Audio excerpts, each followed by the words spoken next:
Good evening. I'm George Herbig, Chief Forecaster, here with Weather Now, Kentucky. We do have an update for you regarding tonight's possible severe weather. I got to change the terminology on that now at this point. Forgive me, by the way, as well. I'm trying out a new, newer to us anyway, a kind of a streaming platform here. So give me just, it seems to be working. Are we live on everything here? Are we live on? We should be live on Facebook, Twitter, and YouTube. So let me check that out. Of course, while we're waiting, if you would not mind, tap the share button at the bottom portion of your screen there. Get this video out on your news feed so that your friends and family can view it, get updated on what to expect. We are live on Twitter. Yes. Okay, are we live on Facebook? You guys can't see my screen, right? Okay, I'm trying to leak myself here. Goodness gracious. Okay, I see a Facebook comment, so we must be live on Facebook as well, which we are. Okay, that is working as well. And then we should be live on YouTube. So let's check the YouTube out here and see how it's going. We are live on YouTube as well. Okay. Wow. That's, usually, it's, nothing ever works the first time. So I'm kind of surprised and happy that worked for the first time. So yes, we are live on Facebook, YouTube, and Twitter. If this goes okay, because there have been so many people that have asked us to do it. I don't know why you guys want it so bad, but we're going to do it. If this goes okay, we'll go live on TikTok in the future as well. So we'll be live on all 4 major platforms. And then we'll see how that goes. But I wanted to try this out. Also have something new tonight as well. Go ahead and pull it up for you all. This is our new overlay here of actual live warnings and watches that are popping up right now. Which, again, we don't really have any warnings popping up right now. So you're not going to see a whole lot, obviously. But you do have that going on now as well. And then if you look over here on the actual live radar screen, you actually have a live chat. You can keep up with everyone's chats, everyone's questions. It helps me out a little bit. That's more so for me than it is for anybody else. But the cool thing is you can actually see where they're commenting from too. So trying to do things here so I can see more of your guys' questions. Because I'm gonna be quite honest with you guys. When I'm streaming to even to one platform, but you start adding more platforms to it, it's so hard to keep up with your guys' questions. So hopefully these are changes that you guys like to see. I'm pretty excited about it. I'm especially excited about the current watches and warnings that scroll down there because it'll help answer some questions. Now, obviously, we really don't have any warnings going on in Kentucky right now, as you can see. Again, this has been. I'm gonna be flat out honest with you. Also, I don't know why I still have the headset on. I was listening to music. I'm not gonna lie. Okay. I'm gonna be honest with you. I really, you know, I'm struggling to understand. Well, not struggling to understand. I'm struggling to imagine why there's not more storm activity in Kentucky. We've been talking, to our friends in Louisville, people we work with up there, and as you can see here on the screen, SFS Stephen Foster's story, giving them some forecasting information and whatnot. And we've just been chatting all night with our team and everyone, other friends that I have in the industry, and it's been kind of a head scratcher tonight. And not just for us, because here's the current day one outlook from the National Weather Service's Storm Prediction Center. That's a level 3 out of 5 risk for a lot of folks in Kentucky, 2 out of 5 risk for even more folks. It has been certainly a head scratcher today. One thing that I have a hypothesis on, if you will, is maybe we did something called overmixing. And overmixing it's got a long description to it, but to put it real simply, overmixing is sometimes when the environment is too muggy. Just to, again, put it real simple, there's obviously a much deeper, much more nerdy definition than that. But sometimes the environment can be too unstable. Because just allow me to show you, and I'll show you the model data and everything as well, although it's quite inaccurate right now. But just to kind of show you real quickly here, and go back over here to the main screen. Just kind of show you real quickly, there's plenty of fuel out there. This is what we have up on the screen right now is surface-based CAPE. You guys have heard this a lot. This is basically the energy or fuel that's at the ground for storms to go. 3,500 is more than enough. More than enough. There's not a whole lot of wind shear out there, but there's definitely enough to get things going, especially in the southern Indiana. I've seen storms go, with 20, 25, knots of shear. That's not really the better helicity is definitely in Indiana as well. And that could be one thing that we're lacking down here in Kentucky is, again, the wind shear is definitely better in Indiana, not really here. even though models keep telling us that it'll be here, the only problem with that is the storm line might actually be in front of the main line of energy. And we talked about this yesterday on last night's broadcast. Remember, I told you guys that if we had a second line of storms, that would likely be the stronger one, mainly because the better energy is on the backside of that strong storm line. Now, up there in Indiana, they had a quite the long day. I'm pretty sure their entire at one point today, that entire line, and this still pretty much is, all pretty much warned. It's quite the day up there in Indiana. As far as Kentucky, I mean, the storm line has made it. You kind of see it right here. I'll draw it for you in case you can't see it. The storm line, even though it's broken, has kind of made it already almost over to I-65. I-65 kind of being right here. It's already skipped over West Kentucky. There's really no reason for it because again, when I show you this, when we pull up the energy, this blue is the cap or the lid over the environment that you hear everyone talking about so much. See it down here in Tennessee and to our south. You see up here in Indiana, Michigan to our north, where storms have already happened. In Kentucky, there's really no cap, no lid on the environment. If I look in the mid levels, up there a little bit in the atmosphere, no cap there.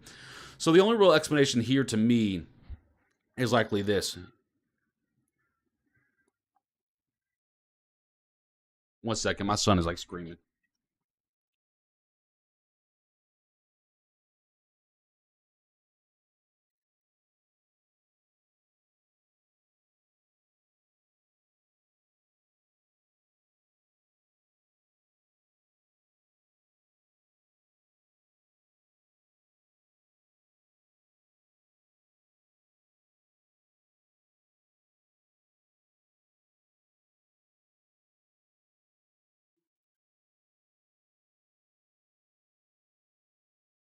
Oh. Your job as the parent of a 1-year-old is to keep a kid from not killing themselves. He just pulled a whole table down on his head. Oh my goodness. Don't worry, Brianna's out there. But anyway, so my explanation for today might be temperatures being in the mid 80s. Your dew points being in the mid 70s. That's very, very warm and muggy. So we could have overmixed. Now, again, don't want anyone to hear this broadcast and think, okay, storms aren't going to happen. There's still an opportunity whenever we cool down after sunset. Maybe not even after sunset, but starting now, going into the later hours of the evening. No, there's no rotation, by the way. Someone keeps saying rotation. There's no rotation. There's barely even any storms here. Again, we could still see, when we get a little bit cooler here over the next couple of hours, storms start to fire when we get a little bit cooler. Sometimes we see that happening, and the model is trying to pick up on that right now as well. Again, I'll show you the model data real quickly here. Again, even right now it says, the model's saying, hey, there should be storms, pretty much along from Cincinnati, into the north there, all the way down toward Bowling Green. Look at the radar right now. It's just not happening. It's getting there slowly. Again, I'll put this into motion for you. It's slowly getting there. Here's 5:45. So I mean, it's slowly getting there, but it's almost like it's either too late. It's almost like it's almost too late, But anyway, getting back into the model data here again, it still tries to ignite that line, and then gets out of here, and then maybe some spotty cells behind it. But for example, here is this same model from earlier today. So here's how this model, and again, this is the best short range model for a lot of folks. And again, this is how it saw today happening. So here's 4 p.m. Eastern time. Sees those cells popping out there in western Kentucky. 6 p.m. has a nice line of storms from Cincinnati back down toward Bowling Green with a lot of rain involved behind it. And then advances forward, shows kind of a reignition of an outflow boundary down here in southwestern Kentucky. Tracks that through a lot of central and eastern Kentucky before it gets out of here finally around midnight.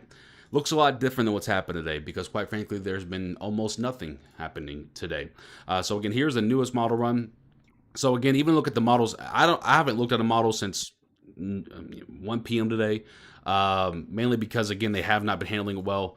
So don't even. I wouldn't normally even show this, but I just wanted to kind of show you. Again, there's one model showing there should be activity right now. Here's another short range model everyone looks at, an AM3K model showing there probably should be activity right now. Again, in 2 separate lines, front line, back line. But if you look at the model here or actual live radar. There's one broken line. There's nothing behind it. There's one little baby cell out here toward, maybe Catawba. But there's just nothing. There's just nothing. Up here in northern Kentucky, you might see a couple of warnings for 60 to 70 mile per hour winds over the next hour and a half or so. But again, just not really. I mean, again, I click on almost any model here. So again, here is another model, pretty solid for your very short range. And again, even it shows that there should be a wide line of storms all the way from Michigan down toward Tennessee, including Kentucky, and there's just nothing here. So for those of you asking, how does that change the forecast for tonight? Well, obviously it throws it into more of an unpredictable aspect, right? And this is almost always the case in summertime. Everyone always asks me what's my least favorite time to forecast, and it's 100% without a doubt summertime, because summertime overmixing occurs a lot. Models really do poorly in the summertime. I mean, very, very poorly. And even a model that's built for the summertime, the NAM3K model, it does pretty poorly during the summertime on actual storm initiation, which is exactly what we're seeing right now. So again, there is still the possibility that these lines try to form and try to fill in as we get a little bit cooler going over the next couple of hours, and we stop overmixing as much. But by that time, the actual boundary might be all the way in far eastern Kentucky by that point. I do think we'll still continue to see spotty thunderstorm coverage, and storms like this, for example, this one over here toward Brandenburg, Irvington, Cloverport, that storm's been sitting there for quite some time. So the flash flood threat is likely going up, in my opinion, because these storms are moving extremely slow, and they're just kind of stalling out here because they're trying to ignite.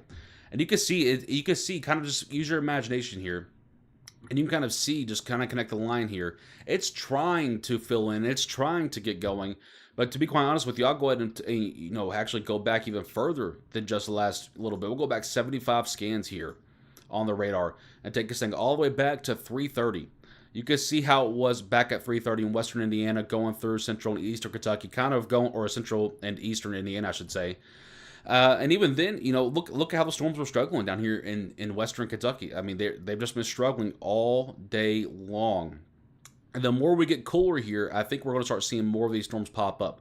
So I don't want anyone to think, hey, the storm threat is gone. I definitely think the severe threat is going down. It's not zero. Okay, so I do think we'll still probably see a few severe warnings. But obviously, western Kentucky, unless a second line ignites, western Kentucky likely missing out on a lot of this event, which is I'm sure fine for a lot of you folks. You folks see a lot of the butt end, if you will, of our severe weather days. But central and eastern Kentucky still have that shot for that storm line igniting as the temperatures cool down a little bit and we stop over mixing as much. The storms may actually pop very rapidly then. So there's still definitely the possibility, especially from I-65 to points east. I'm kind of surprised. Let me turn this back on before I put my foot in my mouth. Yeah, I'm kind of surprised there's still this tornado watch up here for western Kentucky. I was even surprised they even went with a tornado watch. I thought for sure it was going to be a severe thunderstorm watch like they did in northern Kentucky. So that kind of shocked me already. But again, some data is trying to indicate a second line is going to pop somewhere back here. But, it's just been struggling in West Kentucky. It has just been struggling very, very, very hard. And again, I think it's because the dew points out there, if I remember correctly, are 76, 77 degrees with temperatures in the mid 80s. It's just too. I think it's just too moist. I think it's just too humid. I think storms are getting choked off because it's just too humid outside. And now we do have a severe thunderstorm warning for Irvington and Brandenburg. And again, I do expect, once again, that's what I was talking about for central and eastern Kentucky. As you can see, I think it's more as we get a little bit cooler over the next little bit. I think we'll start seeing more storms pop. That's kind of what I was trying to explain. And again, I see people asking about tornado chances. I never thought for even a second, forecasting this over the last few days, that tornado chances were high. So I'm not really sure where all of that's coming from. But tornado odds probably at about 3-4% right now. I don't think you can drop the tornado threat yet because, again, I think as the temperatures cool down, we'll start seeing more storms pop. And we can kind of already see that. Again, putting this into motion here. Here is from the peak heat time earlier, where storms were really struggling in Kentucky. We've gone down maybe 2 degrees, and you can see now storms are beginning to actually pop here in our state. So that's why I wanted to go live too, because I just had that feeling we were going to start seeing it here very, very soon. All right, here's that warning. By the way, let's go ahead and read the bulletin off for you. This is going to be for southeastern Harrison County in Indiana, southeastern Meade County in Kentucky, western central Bullock County in central Kentucky, northeastern Breckinridge County in central Kentucky, and north central Hardin County in central Kentucky until 6:45 p.m. Eastern Daylight Time. At 6:21, a severe thunderstorm was located 9 miles northeast of Harrisburg, moving east at 45 mile per hour. Let's go ahead and look at the velocity here because I'm kind of seeing a smidge of a hook there. Yeah, this thing's definitely trying to rotate a little bit. Is there a tornado possible tag on this? I'm sure they're probably going to add one here very soon. This thing, it's not rotating anything crazy yet, but there's definitely some rotation there just south of Irvington. We'll see if that goes into more of a downburst of winds or if it's going to stay as more of a surface-based rotation. We'll see how that trends over the next couple of radar scans there. Definitely a nice little hell core on that backside of the cell too. How fast was this moving? 45 mile per hour, so it's taking a tick up a little bit there. Now we're starting to see this line. I mean, even just over the last, how long we've been live here for 17 minutes. And even over those 17 minutes, you can see that that storm line is starting to fill in a little bit. And that's kind of why I went ahead and triggered the broadcast. Because, again, I feel like as we drop our temperature a little bit, again, we've only dropped, let's see here, your max air temp today. For example, your max air temp in Hardin County was 87 degrees. You're now at 85 degrees, and then boom, storms are now popping. So again, I think we just got a little bit too warm there. I think we got a little bit too warm, a little bit too moist this afternoon for storms to really fire out there in western Kentucky. But now that the temperatures are dropping just ever so slightly, we're starting to see those storms actually being able to root. So again, I think now for central and eastern Kentucky, the storms are waking up a little bit. So again, we do have a severe thunderstorm warning for Irvington, Brandenburg, Radcliffe, going toward West Point, Lick, Skillet, and Garrett, Kentucky. Again, for 60 mile per hour wind gusts. So some brief rotation there as well. Let's take a little velocity scan around the radar here. Let's see here. Nothing really else going on anywhere else just yet. By the way, that warning goes for the next 20 minutes as well. Peace size tailed Irvington, not too much. Thank you for that report, Amanda, on Facebook. I do think West Kentucky is going to miss the bulk of this. Once again, the boundary is already, you kind of see it's already all the way over here. There is some indications from some data that there may be a second line that fires back out here to the west. But again, the storms have just struggled out here. You're too humid. Look at the dew point difference between western and central Kentucky right now. So again, just to pull up the dew point difference again. So here's central Kentucky, 73, 73, 72, 72, 73. Look out here, western Kentucky, 76, 75, 76, 74, 77. While that doesn't seem like a whole lot, that few degrees difference on those dew points there might be the reason on why western Kentucky, I mean, look at the 79 dew point in McLean County. My God. I bet if you're looking out the window, you're probably even sweating there. Oh, wait. Hi, Samuel. Sorry. That's okay. You're on camera, by the way. Come here. Whoa, look at that face. Yeah, he heard it pretty good. Whoa. Don't yell at us. Remember, I told you he pulled something down onto his face earlier. I was trying to get his bath ready. Did you come sneaking in the room? Did you come sneaking in the room? Mama was trying to get your bath ready. You say hi to everybody real quick? Say hi. Say hi. Say hi. Hey, how do I send you a photo? I have one of the ones that I can see from Facebook, our weather page on Facebook, Weather Now Kentucky. Yeah. Hi, guys.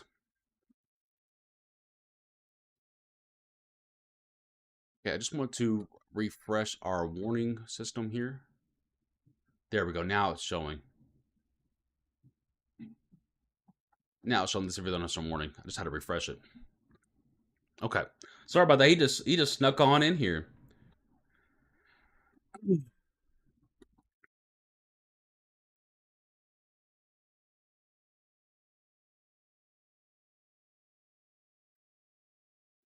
So again, here now we have the storm line popping off here. Again, at this point though, I'm not going to give anyone any all clears, but obviously Western Kentucky, again, you do still see that boundaries moved past your area. I would imagine you're probably going to not see a whole lot tonight. Again, but some data does indicate that storm line forming again in Western Kentucky. We'll see how that goes though.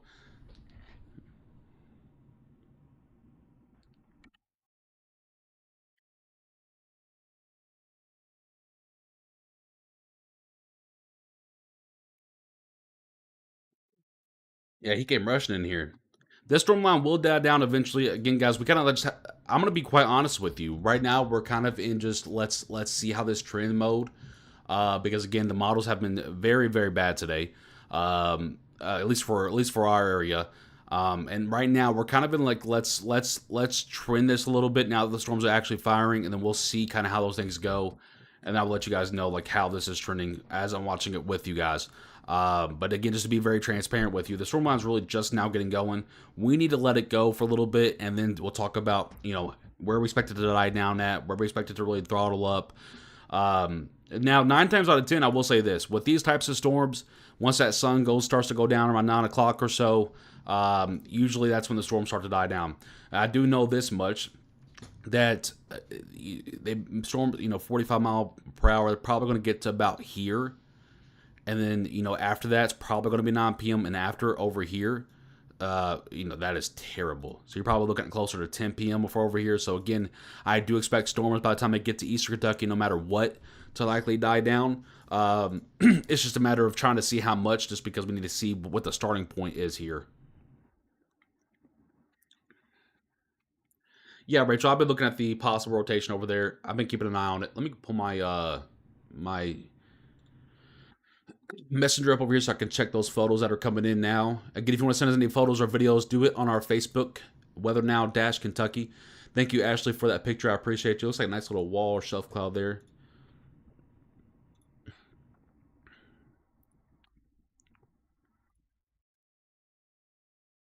I wonder why my dashboard isn't pulling up from Facebook though. I'm trying to see your guys' alerts. Again, don't forget to share the broadcast now, please. Again, I keep forgetting to mention that, but thank you for sharing the broadcast. I appreciate you guys. Yeah, I can't really see the okay, we'll just cancel that out.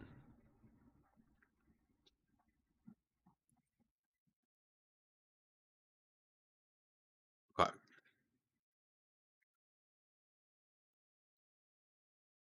By the way, just want to touch real quickly again. Northern Kentucky, we do still have that severe thunderstorm watch in play.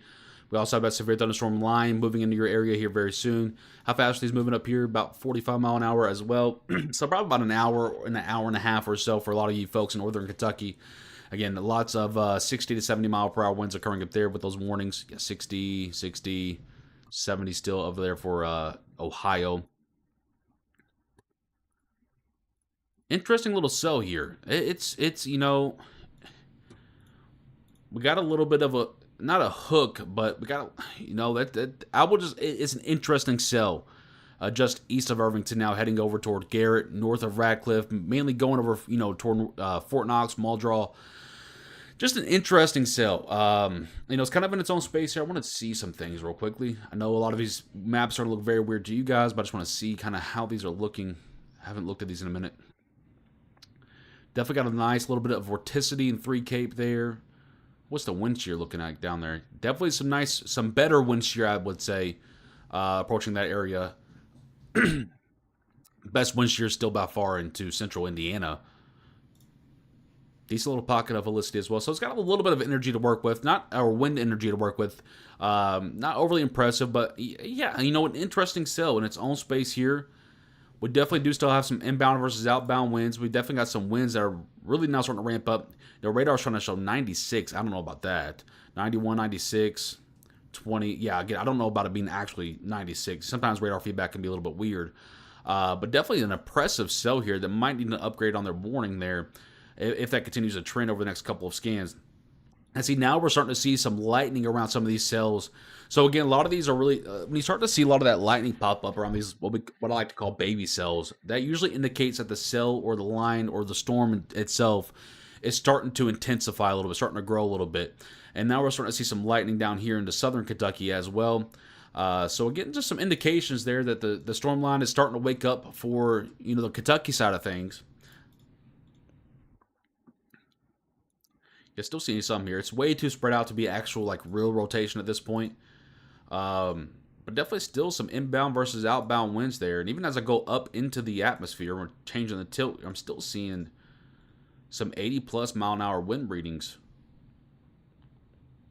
Even got one all the way back here on the edge of the cell, 44 plus, yeah, about 60. But just an interesting cell there. Just an interesting stuff. We're going to keep an eye on that one. I don't think it's anything tornadic right now or anything super weird, but just interesting. It's got an interesting shape to it. It's in its own space, its own environment. That's the only caveat, the only dangerous thing about right now is we really have not formed that line of storms yet. So with these storm cells having a little bit of their own space, a little bit of their own environments, we could be seeing a little bit more spin with them than originally forecasted. But we'll keep an eye on it.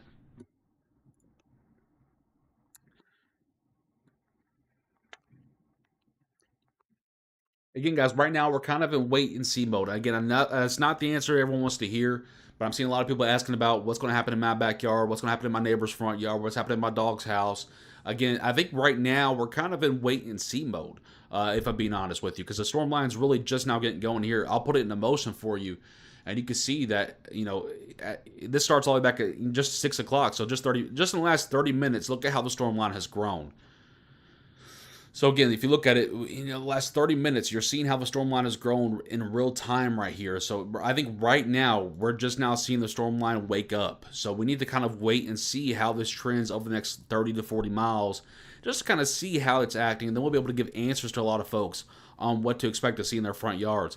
But again, you're in real time right now, live here with us. You're seeing it unfold real quickly.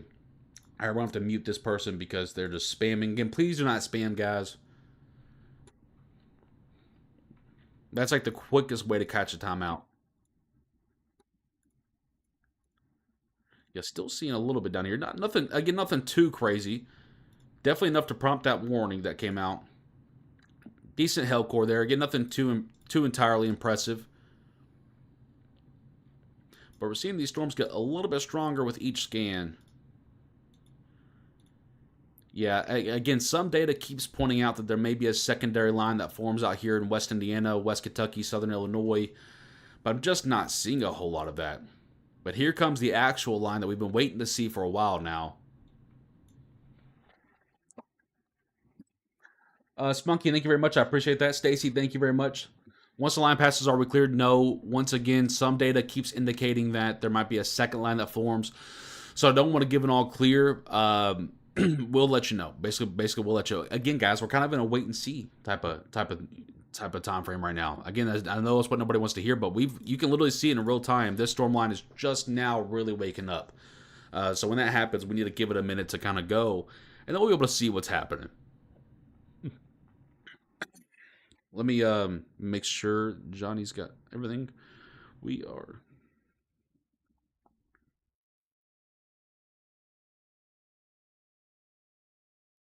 Okay. Perfect. Again, we do still have that one severe thunderstorm warning over here from northern Hardin County, going into Meade County, going into the edge of Bullitt County there. Again, for 60-mile-per-hour wind gusts, maybe some quarter-sized hail coming down there as well. That brief little bit of peak in winds that we've seen is now starting to go back down. So again, some of the concern there is starting to go away a little bit. We'll see how that pulses up and down. Over here in Metro Louisville toward Seneca Gardens, Graymore, Devondale, all these weird names up there, J-Town, so on and so forth. Nice little thunderstorm happening up there, nothing too crazy. LaGrange, definitely a little stronger. Thunderstorm up there, again, not severe. By the way, we do still have that severe thunderstorm warning up here for Warsaw, VV, or Vive, however you say that, Independence, Florence, Walton up there in far northern Kentucky towards Cincinnati. 60-mile-per-hour wind gust and quarter-sized hail, your main threats there. Over here for Hopkinsville to Elkton, around Oak Grove, Morgantown, Dunmore. Some strong thunderstorms there happening, but not severe yet either.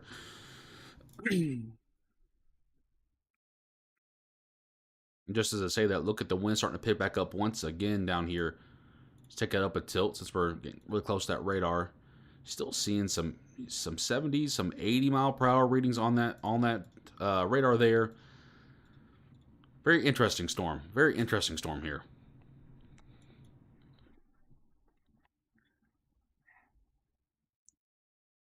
I wish I could pull up my different platforms here. Kind of irritating me that I can't. Thank you guys for all the likes and shares on the broadcast. I appreciate you all. If you are sending star donations, I can't see them for some reason. I'm trying to work on pulling them up. But thank you for those as well. so on and so forth, all that good stuff. Let's check on that watch. Someone mentions that they trimmed off the backside finally. Yes, they did. The backside has been trimmed off of Western Kentucky, so it looks like the National Weather Service is thinking it's just this one line as well, and that's probably, I would agree with that. Again, I was just kind of hesitating because, again, we're just now seeing the storm line wake up, so I was kind of hesitating a little bit. I imagine that there will likely be an expansion of the severe thunderstorm watch down here for central and eastern Kentucky eventually. I don't imagine they'll probably go with another tornado watch, but that's just my 2 cents. Again, I was kind of surprised they even went with a tornado watch in the first place down here. I can't disagree with it. I was just a little bit surprised. Because again, this all, even despite the changes that we're seeing, live right now, the changes to the forecast, again, the one thing that has remained is that the wind damage was like the number one likelihood today. The tornado odds were very, very, very low. Terrence says, "How's the wife feeling with baby number two, and how's little man? Is he feeling any better? He is feeling it. He is feeling better. He just pulled a table down onto his head because he's so freaking stubborn. But overall, he's feeling better. Brayden is doing really well too. Thank you for asking. I appreciate that. Some people were asking. This camera is actually live in Elizabethtown, courtesy of the city of Elizabethtown government, overlooking I-65 there. Again, that's where this camera is located. We do also have the other camera from Hodgeville still in play as well. I just kind of like to be able to see the skyline from that I-65 camera. So that's why I keep this one up mainly, because it's just got a really good angle on that skyline most of the time.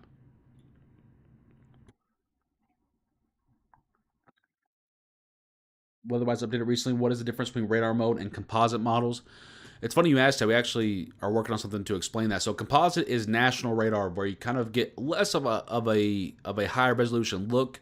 Which, by the way, I don't know why it looks like that right now. That does not look good. Okay, there we go. Okay, so composites where you don't have to turn on any radar sights. It's more of your classic national radar. We kind of get a look at everything that's happening. Whereas radar is where you go to click on these individual radar sites and you get a more high resolution image but less actual coverage. So that's the difference between the two there.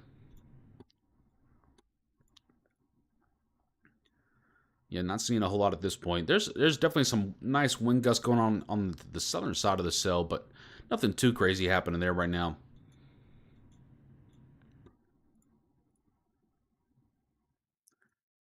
So we have a little bit of a wind spike starting to happen on this cell just to the west of Morgantown. We're starting to see some wind gusts upwards of, let's go ahead and measure here, 55, 57 mile per hour. So I wouldn't be too entirely surprised to see a severe warning come out soon for the Provo area heading toward Mining City, up there toward Morgantown, Aberdeen, and Enid, where we're starting to see a little bit more wind gust activity occurring down there. Don't really see anywhere else. Looks like it's just those two areas right now. Checking in on our friends over here in Ohio, or not Ohio, but northern Kentucky, where we're still seeing some really nice wind gusts occurring over here. Again, you can see the difference, widespread winds occurring up here of 60 to 70 mile per hour or so. And look, now the entire line is warned once again for a again.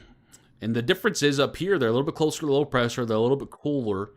So the storms have not been struggling nearly as much as they have been down here in Kentucky. So that's the big difference between, let's say, us versus Ohio or Indiana today. A little bit cooler up there, a little bit closer to the low pressure, a little bit more confidence in storms actually forming. But now we're starting to see some storms actually get going down here in the Bluegrass State.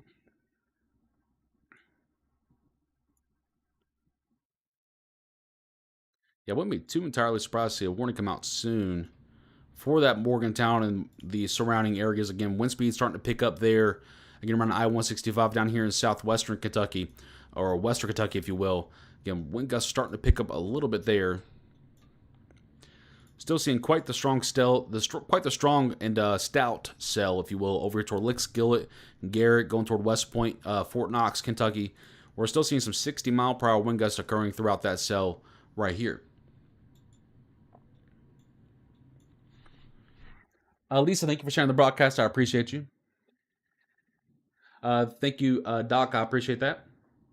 Hey, George, hope your kiddo's doing better. Thanks for keeping us updated. Cody, thank you very much, my friend. I appreciate you. Again, right now we're kind of just in wait and see mode, folks.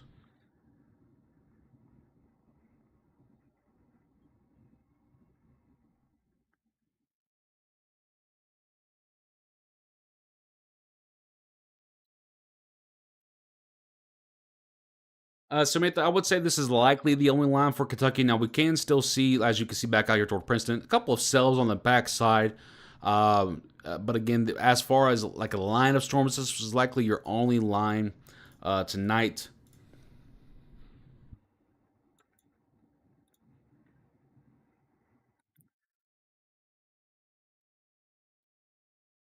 Muhlenberg probably put the Paducah radar, Mason.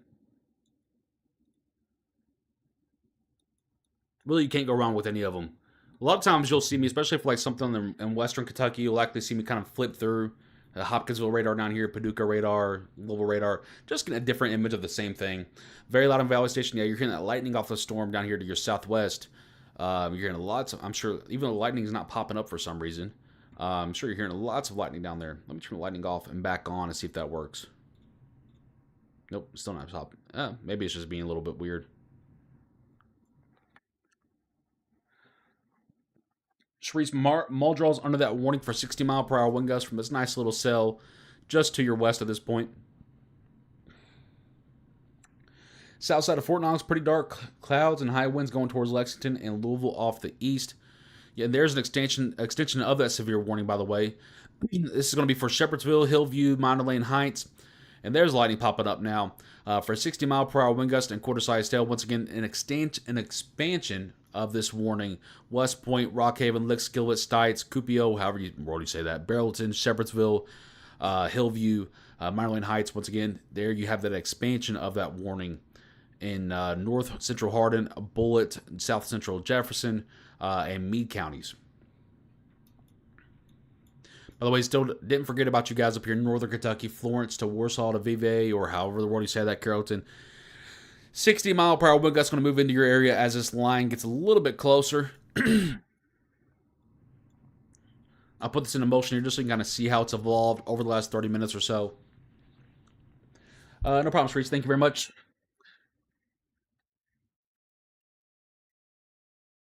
Starting to thunder and rain a little in Dawson Springs. Yeah, you get that nice little baby storm there just to the southwest or southeast of Princeton, Kentucky.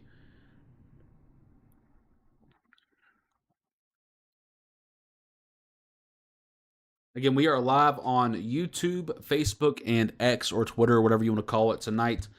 Again, testing out some new things. So I can't see any star donations because I don't know how to turn those on. I can't see any super chats or anything that you guys might be doing over on YouTube either. But I want to say thank you very much to anyone that might be doing that. And also, again, thank you to everyone that shared the broadcast, like, you know, all that good stuff. You guys know how that stuff works. Thank you very much.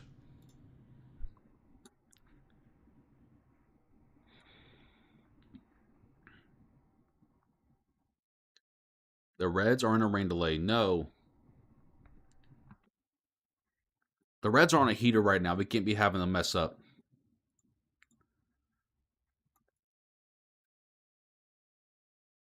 I'm a smidge surprised we don't have a severe warning down here from Morgantown.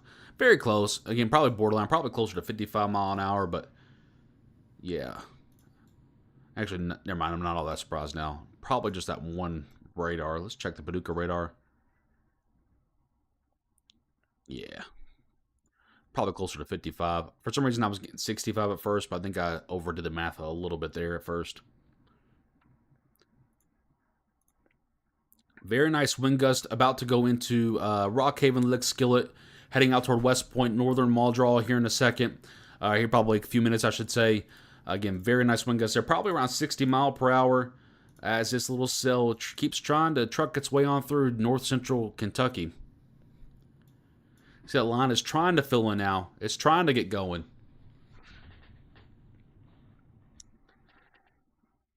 Will it still be as severe as we've been talking about all day? Yeah, I think the probabilities are probably still. I think the probabilities are still the same, just different area now. So obviously, Western Kentucky missed out on a lot of it, all of it pretty much. So now you're pretty much looking at Central and the Eastern Kentucky, or basically mainly Central Kentucky.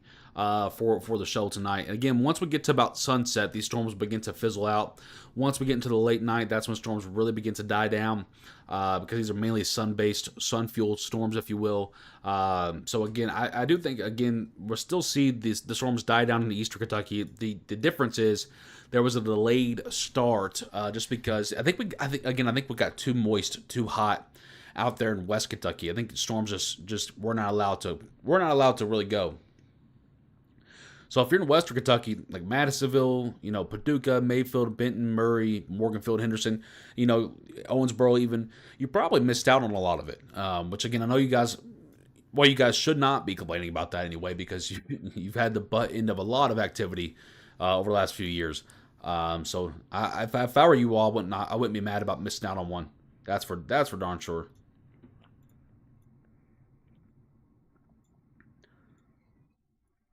Samuel is mad about something. I think she's giving him a bath. He is not happy. He is not happy. Yeah, storms are traveling northeast a little bit, Brianna, however you pronounce that. But again, the storms that we see down here in Tennessee likely won't come into Kentucky as they look.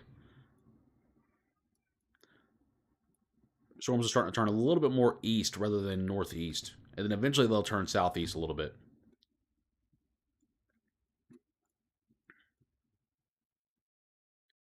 You're just kind of looking around here. We still have that nice severe warning over here for Rockhaven, Lickskillet, West Point, Shepherdsville, Hillview, Holly Villa, Medalon up here in north central Hardin, Bullitt, eastern Meade, south central Jefferson counties over here in north central Kentucky. Over here to northern Kentucky, we still have that severe warning for Florence, Independence, Warsaw, and Carrollton for 60-mile-per-hour wind gust and quarter-sized hail over the next 40 minutes as well.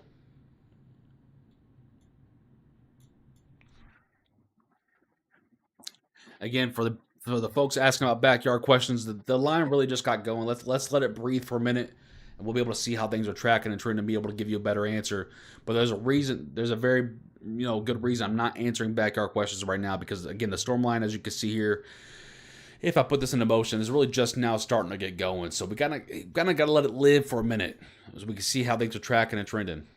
But again, I do feel very confident that if you're behind the line of storms, you might still see a random, like for example, there's a little bitty baby cell toward Princeton, cell or two, but the overall severe threat and line of storm threat is likely over at this point if you are behind this line of storms.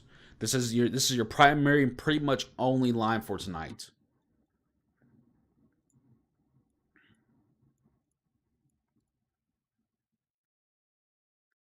See those temperatures again. Temperatures that keep continuing to slowly fall. And again, I think that's why we're seeing these storms begin to ignite. Again, just back out there to the west, it was just too warm today. There is such a thing as being too hot, as being too humid for storms to go.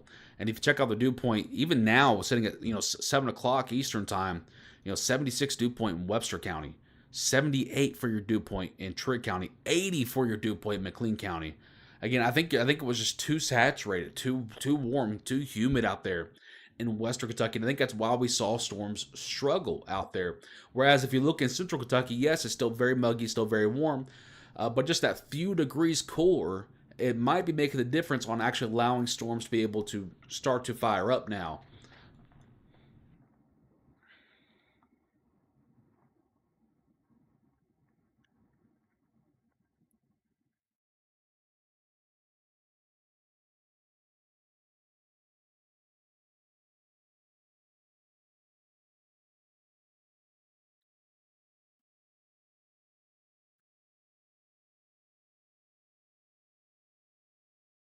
And the core of this storm is now heading right into that radar hole, so we're not going to be able to see it very well for the next 5 to 10 minutes or so.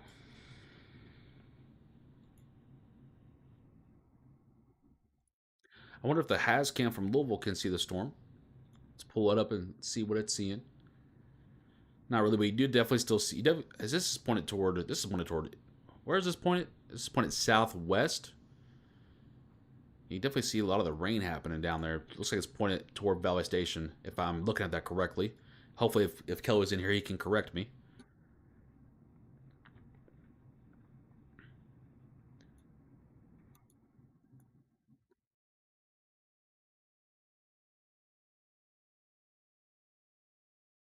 Still not seeing anything too crazy out there. I'm checking around. I'm scanning the velocities. I'm scanning the reflectivity. Not seeing anything too crazy. Even for the storm line over here toward northern Kentucky, it looks like it's a little bit calmer than what it once was. Maybe even a little bit of an outflow starting to creep up.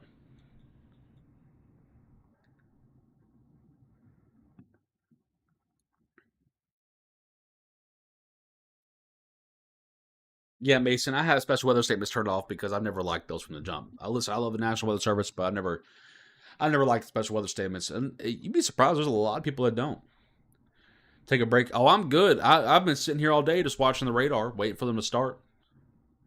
I am in Hardin County, Kentucky. That's where I'm located. Morgantown, definitely that strong thunderstorm with lots of lightning ongoing there, but nothing too severe yet. Nothing severe yet at all, by the way.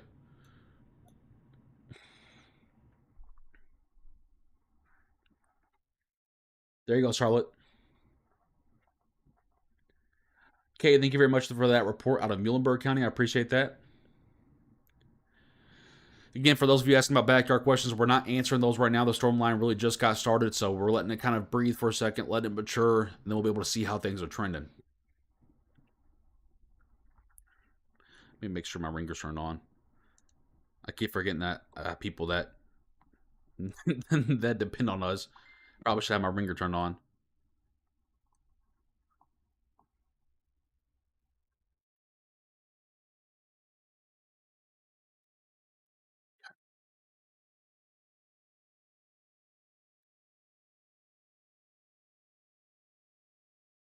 See if there are any photos or videos that have been sent in. I doubt it because there's not a whole lot happening, but we will check it.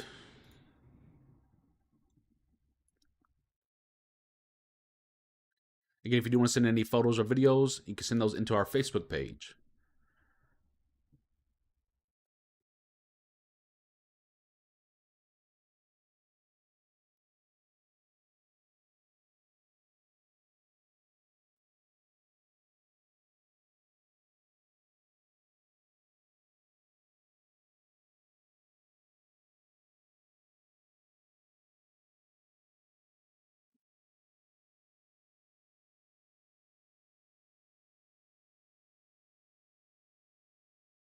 If the storms are geared for more.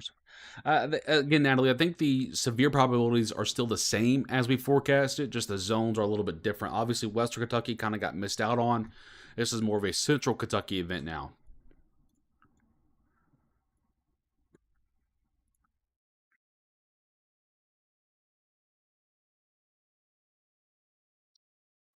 Really love if that storm got out of that radar hole. See, it's just kind of sitting right in the middle of the radar,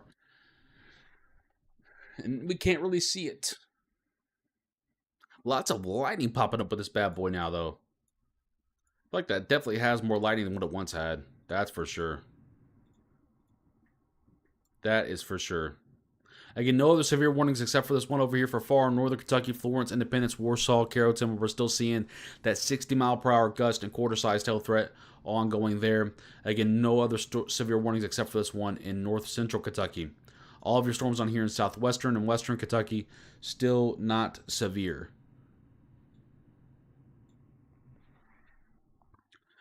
No, again, nothing's gotten worse. Nothing's gotten better. Again, I think there's just a delayed start on the timing and the fact that Western Kentucky got left off. I think that's really it. The probabilities, everything else still remains the same. The yellow smaller radars on weatherwise, they're just more local radars. For example, if I click this, you'll see it only shows a small area. They're just more local, more small radars, not capable of as much. I thought I had those turned off, actually, by the way, because I just don't want to see them. I don't ever use them anyway. There we go. Secondary towers turned off.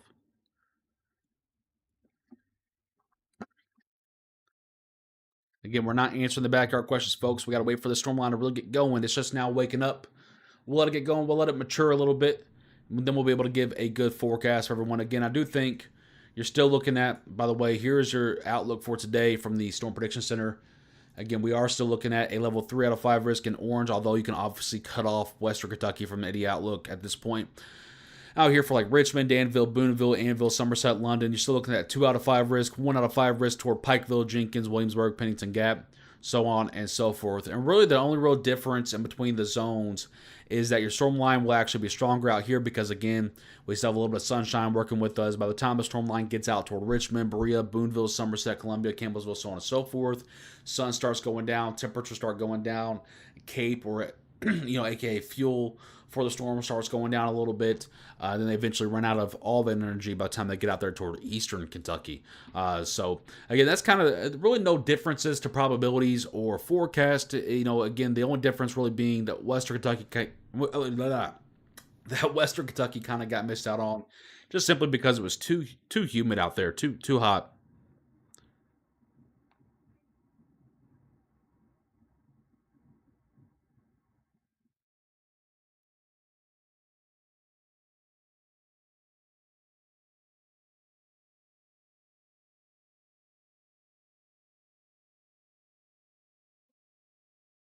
Yeah, Olivia, again, West Kentucky can still see a few cells like we're seeing out here right now, but as far as a line of storms likely to introduce any severe weather, probably not.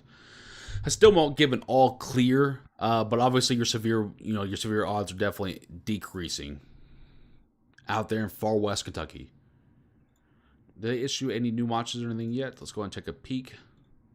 By the way, here are your current tornado watches and severe thunderstorm watches. You can actually see that far West Kentucky start to get trimmed off.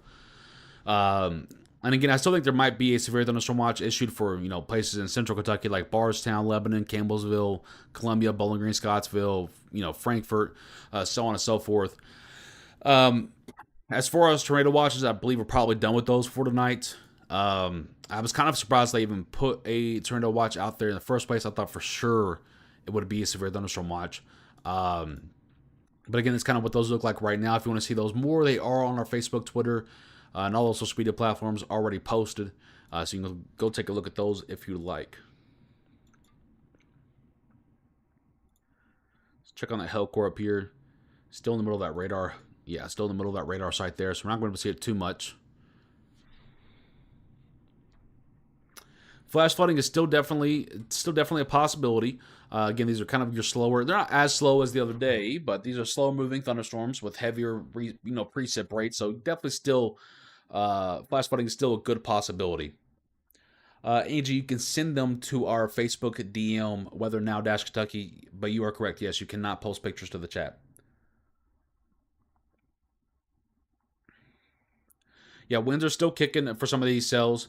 Not as widespread as originally thought. That's probably the only change right now. But again, the storm line is just now waking up, so we have to wait and see how that trends. And now we're starting to see a little bit more lightning involved with these cells, which again indicates that the storm line might actually be growing and intensifying. So again, this is why we're not being able to give anybody any all clears yet, because again, I think we're just now seeing the storm line begin to wake up. Yes, Isaiah.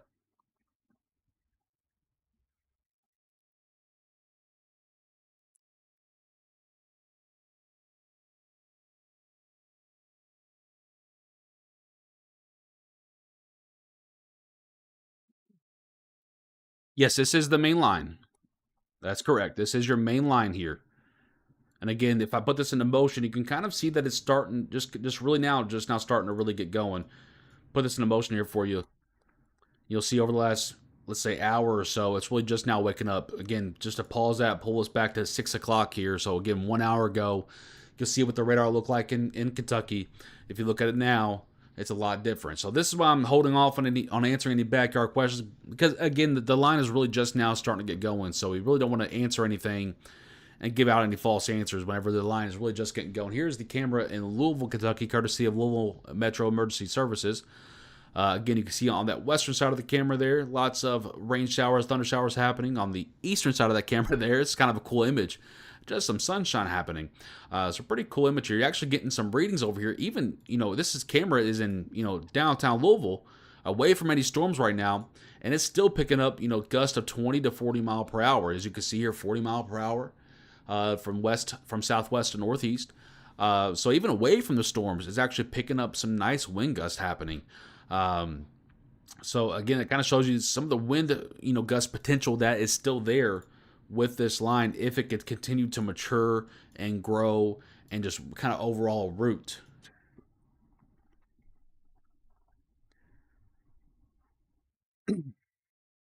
Rhonda, I appreciate that very much. Thank you very much for your kind words. West Kentucky, again, Jalen, I think, is likely out of any of the main show. Again, you can still see a couple of these little cells out here in far western Kentucky, but again, the actual main boundary is far east of you at this point. This is your main line. It is moving east, so anyone that is behind the line, again, is likely not going to see a whole lot of activity. There we go. Yes, Pro Ranter is correct. Please like, share, and subscribe. Thank you, Pro Ranter. I appreciate that. And again, if anyone's sending any donations, I can't see them because for some reason Restream does not let me pull those up, which again is kind of annoying, but that's just is what it is. But thank you very much for any support you guys are giving. Also, the am I reading that right? Let me check that. Let me check that. I think. Yeah, would you look at that? 298 live viewers on Twitter for our first ever live stream. Right now, Twitter is beating everyone else, Facebook and YouTube. Quite interesting. Quite interesting. I would have never guessed. I would have never guessed. I just happened to see that when I was looking over there. I'm like, that. There's no way that's right, but yeah, it's right. It's right. Also, I think there might be a bug because there's no way we have 300 viewers on Twitter. And I've seen some accounts with like 300 followers getting like 300 viewers, so I think it's probably a bug, but we'll see. A little glitch in the system from Elon Musk.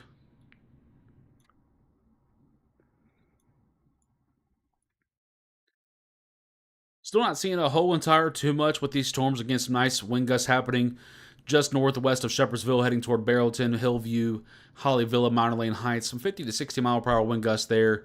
Still have your 60 mile per hour wind gust to quarter size tail warning over here for Florence to Warsaw, Independence, and Carrollton, Kentucky. Down here to the southwest, still seeing some strong thunderstorm activity, but not quite severe. So overall, just a couple of severe warnings right now. We'll continue to stay on live here with you. Just kind of overall track it and trend it.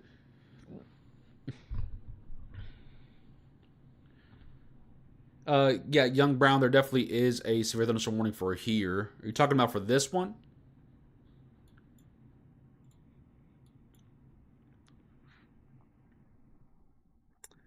Yeah, again, thank you. Just again, thank you to everyone that's sharing the broadcast. I appreciate you all a lot on all these platforms.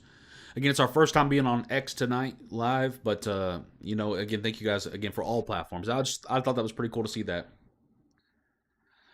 I hate that I can't see the donations and stuff though that you guys are sending through, if anything's coming through.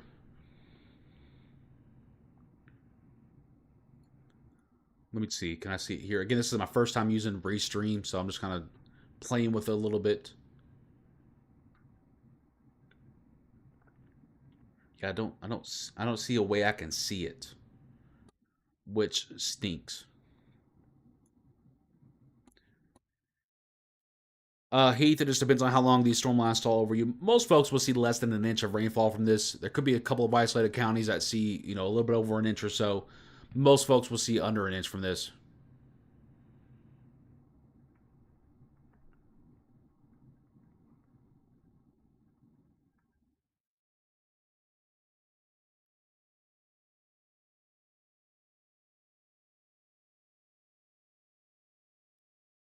Again, yes, Owen, there's about a 3% tornado risk with these. Again, very, very low compared to the wind risk of about 30%.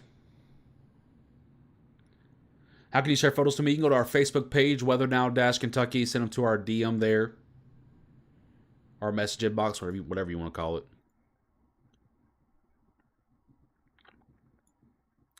It's starting to pour down outside now. I can hear it. I'm going to open up my window. Well, not open it up, but open up the curtain anyway.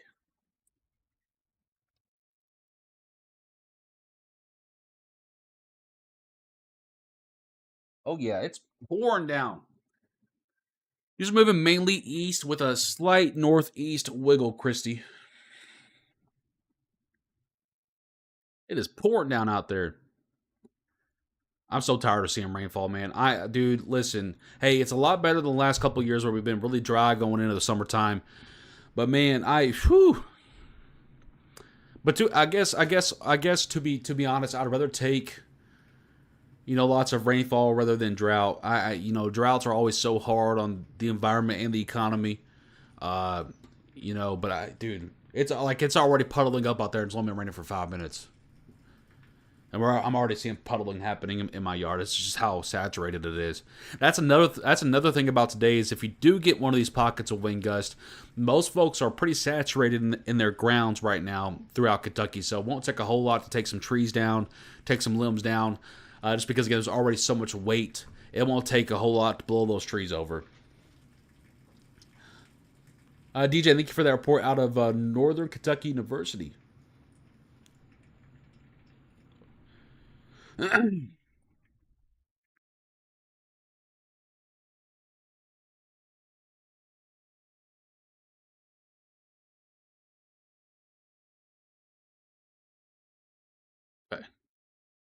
Got an update to this morning here, just trimming off the backside, I assume.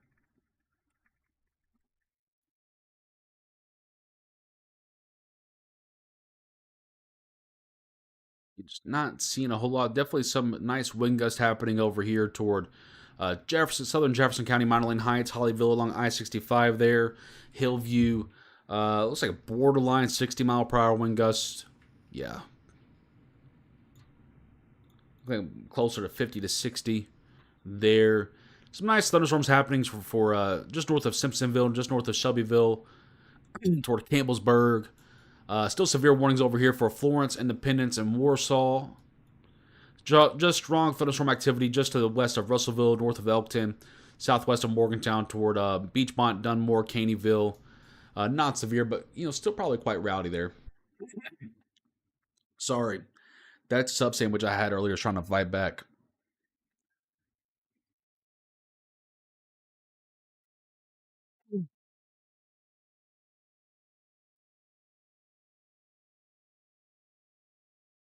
Seeing some decent hell cores here too. With how warm the temperatures are, these are probably melting and creating some very big raindrops.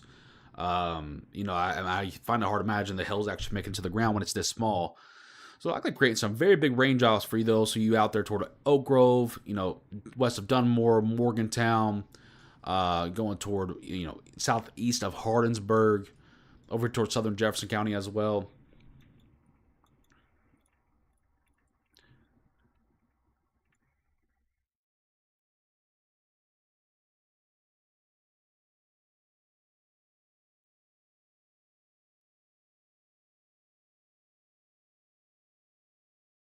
Thought the rule was fish sandwiches. Yeah, that's probably why my forecast was wrong. Probably because I didn't eat a dang fish sandwich.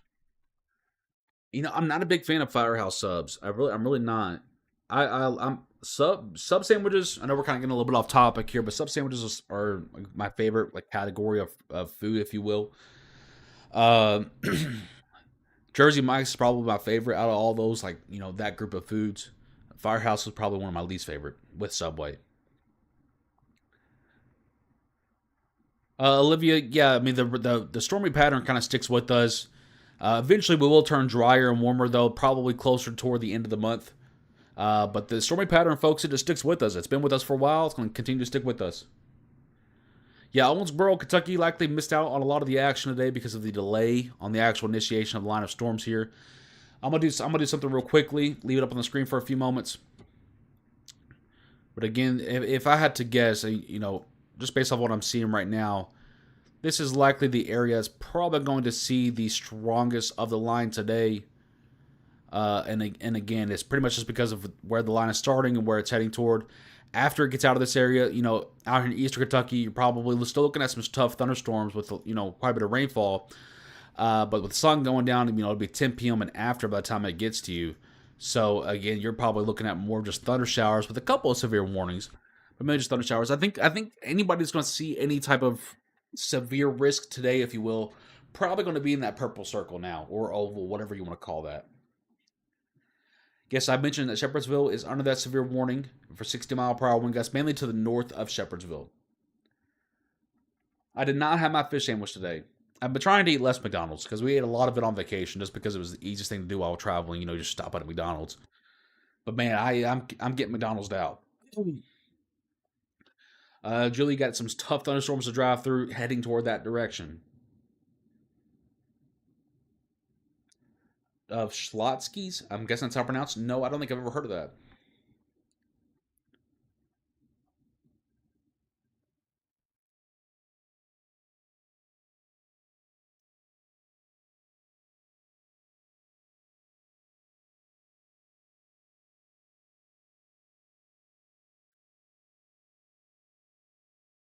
The next SPC outlook at Jiminy Crickets, I believe 8:30. It's either 8:30 or 9:30. One of the two. I can look for you real quickly though. That thunder almost scared the crap out of me.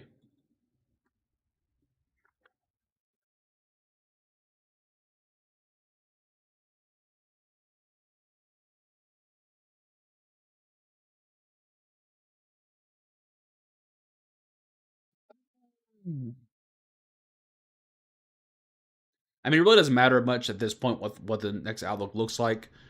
But the next outlook comes out at, yes, will be 8 o'clock. No, will be 9 o'clock. 9 o'clock Eastern time. 9 o'clock Eastern time.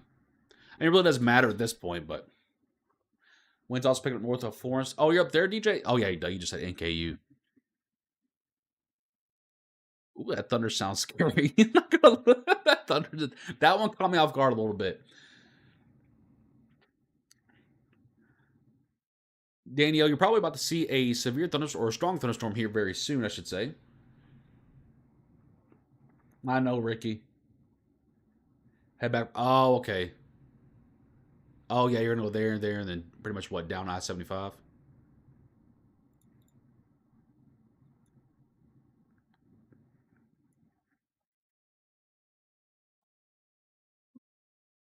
Man, I'll tell you what, just real quickly, we came back from vacation. If you guys know, we went to Myrtle Beach for vacation uh last week or whatever. Well, I don't even know. All the days running together now. But man, it took us the weirdest way in the world. We had to go this way and then this way and then shoot straight over and then come up here and then come up here and then go through Monticello, Somerset, Nancy, and then come up. Man, dude, this I'm gonna let you guys know. If you're going anywhere to the southeast, please know that you had to add an additional 2 hours for this area right here. It is terrible. It is terrible in North Carolina and Tennessee. Some of it is due to the Hurricane Helene construction, but most of it is construction that was already planned anyway, from what I understand. And man, it is some of the professional way of saying this. Some of the more questionable decision making that I think I've seen of how much they're doing at one time. It's definitely something. It's definitely something. Now again, I know some of it's from Hurricane Helene and that recovery, but most of that, from what I understand, because I wanted to read up about it when we got home, and most of that's stuff that was already planned, and it's just some of the worst logistics I think I've ever seen for construction. It is bad. It is bad. Again, the chances of tornadoes tonight, guys, about 3%. It's very, very low, guys. It's very, very low, and that's usually pretty common. I don't know if a lot of people don't know this, but it's actually more on the rare side for us to get tornadoes in the summertime here. Usually, our summertime thunderstorms are exactly what we're seeing right now: heavy downpours, lots of lightning, and mainly lots of windbag machines. Very, very rare for us to actually get even more than just a couple tornadoes out of an event in the summertime. Very, very rare.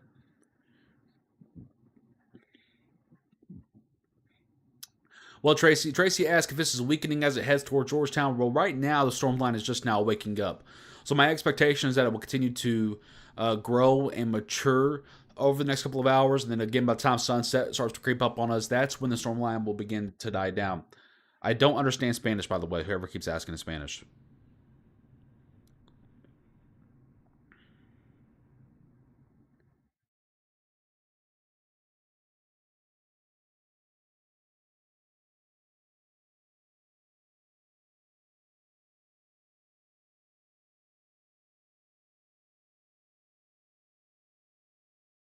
Yeah, and that's good, Daniel. That's perfectly fine. I don't think this is something that folks need to. If you want to go to bed, even though it's only 7 o'clock, but if you're wanting to go to bed, certainly you should feel safe going to bed. Again, no houses are getting swept away tonight. If you're in a trailer park, that's maybe one thing. Maybe you probably should find a little bit something a bit more sturdy. But again, I don't think this is anything that's like something we would see in the spring or even late winter, folks. It's not. It's a line of storms that's capable of producing damaging winds at any point throughout any section of that line. By the way, severe warning in central Kentucky has been allowed to expire. This is, folks. This is not something you got to stress or freak out over. As long as you're remaining indoors and being safe, not your 99% chances that you're going to be just fine. I don't want anyone freaking out unnecessarily. Yes, this is your main line and pretty much your only line of storms tonight. Now, you do still see some activity behind the line out there toward western Indiana, western Kentucky. But again, most of those are going to remain non severe, mainly just thunder showers. This is pretty much your main line here.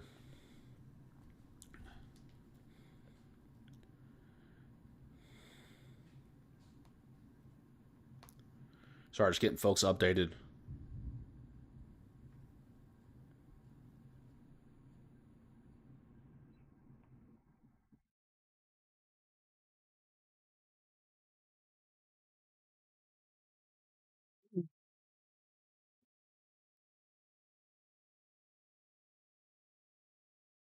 Yeah, likely just resulting in some of those heavier raindrops that are happening there. Usually, for a hell core to actually be developing, it's got to be a little bit more wide on your vertical integrated liquid. Refresh our warn system there, just make sure that's still going good. We do still have that severe warning over here for Florence, Independence, Warsaw, Carrollton. Again, for 60-mile-per-hour wind gust and quarter-sized hail. For you folks up there in far northern Kentucky, if you're at the Reds game tonight, obviously you're going to be in a bit of a delay until at least 8 o'clock. For those folks up there for the Reds, go Reds, of course, as you can see on the flag back there. But yeah, still looking at that severe storms far northern Kentucky there, from Carrollton all the way up towards Cincinnati. Elsewhere, it's just strong thunderstorm activity right now. Lots of lightning. You sometimes like to describe these storms as sounding more scary than what they actually are. So there's lots of lightning out there, but you have to remember, loud does not equal severe.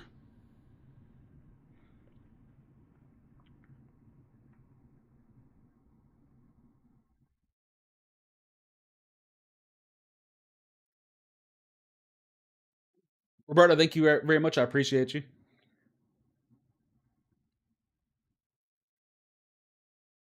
Yeah, Elizabeth, the grounds being saturated tonight definitely are not helping anything. We've just seen so much rainfall in Kentucky.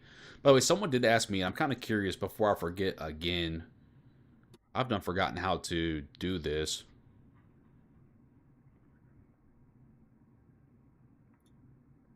Oh, here we go.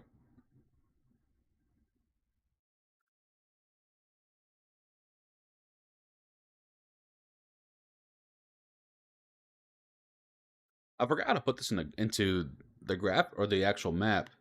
But look at some of these rainfall totals for the year. I need to figure out what am I doing here. I'm trying to figure out. I have to go back and look. I should have it. I think I have it saved somewhere though. Do I not? I don't. Thought I had it saved. Okay, I'll figure that out in a little bit. But there's been an astounding amount of rainfall. Astounding amount of rainfall this year. I'm curious to see when I get a moment. I'm going to go back and check and see how this year ranks compared to the last 50 years or so in terms of rainfall. Because I feel like it's got to be up there. It's at least top 15. At least top 15. What about a trailer? Emma says again. That kind of just depends on where you live. If you're just in front of this line of storms here, again, I would probably find something a bit more sturdy in case these storms start to produce. But again, as of right now, they're really not doing a whole lot of anything. I'm going to check and see.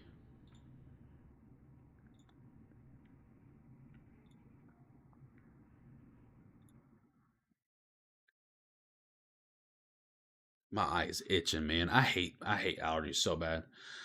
I know we don't need more rain, but it's nice to be able to breathe outside right now. Yeah, it really is. It really is. That was the one good thing about being on vacation, Tabitha, was just not having to deal with the allergies. It's like almost as soon as we cross back through the border, it just flared right back up. We do have a new severe warning over here for far northern Kentucky, again for 60-mile-per-hour wind gusts, less than quarter-sized hail. For Sanders, Dry Ridge, Falmouth, Crittenden, Butler, Alexandria, New Richmond, Kentucky. And basically along that very far northern tip of the state there, where we're still seeing that severe warnings pop off. But as far as everyone else, still seeing just regular, strong thunderstorms at the moment.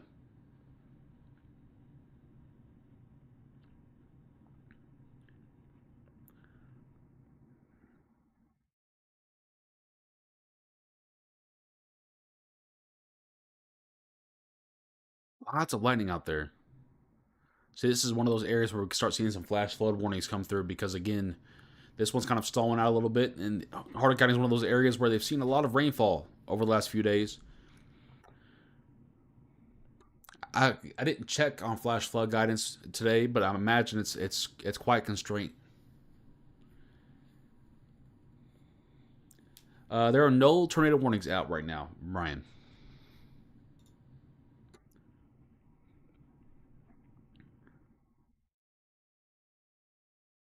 It's bad. I don't need GPS to tell me I'm back in Kentucky anytime we travel. Yeah, it's terrible. It was so nice. That was probably the best thing about vacation. One of the best things was just being able to breathe. We do have a severe thunderstorm warning down here for Elkton, Kentucky now, where we're seeing 60-mile-per-hour wind gusts occurring here. Let's go ahead and check on our velocities that are happening. Check the other radar here. Yeah, we definitely do see a downburst of winds occurring on the radar from Paducah for Elkton, Tress Shop, and Sharon Grove, where we're seeing some warnings happening now down there for those areas in southwestern Kentucky, just to the west of Russellville. So now we kind of have bookend warnings there for the far northern Kentucky and far southern Kentucky. All right, I'm going to the bathroom real quickly. I'll be back in just a moment. I'm not, again, don't get off the broadcast. I'm not going to be gone for long. Just got to go potty.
All right.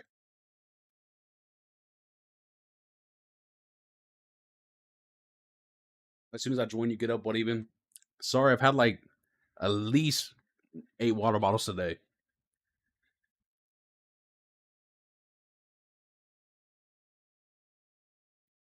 Why do you shave your face?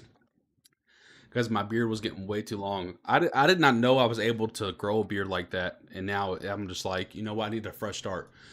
Okay, we do have a southwestern Kentucky warning now for Mayfield. Again, of course, as always, Mayfield just has to show out a ping pong ball size tail and 60-mile-per-hour wind gust ongoing down there. This is why I didn't want to give anyone any all clears because, again, some of the data did indicate that there might be a secondary line of storms developing. Doesn't look like it's going to be a line. It might try to develop a. Yeah. If you kind of use your imagination and fill in the gaps there, you might see a little bit of a line trying to develop there. But that's why we weren't giving anyone any all clears, just because again there really hasn't been any activity yet. Now that the temperatures are cooling down, some of these storms are able to fire off. Yes, Chris, there's a 60% chance of a severe thunderstorm watch being expanded, which we've already mentioned that.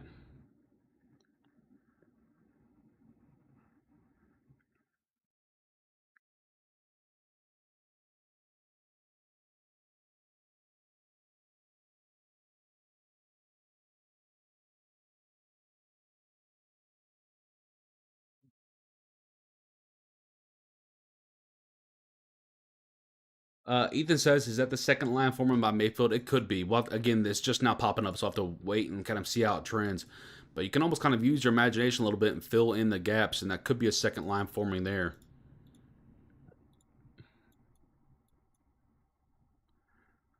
Looks like severe thunderstorm watch was issued. It says new up there on our tick lower third bar there. Let's go ahead and refresh and turn on the watches and see if there's anything that's come out for it.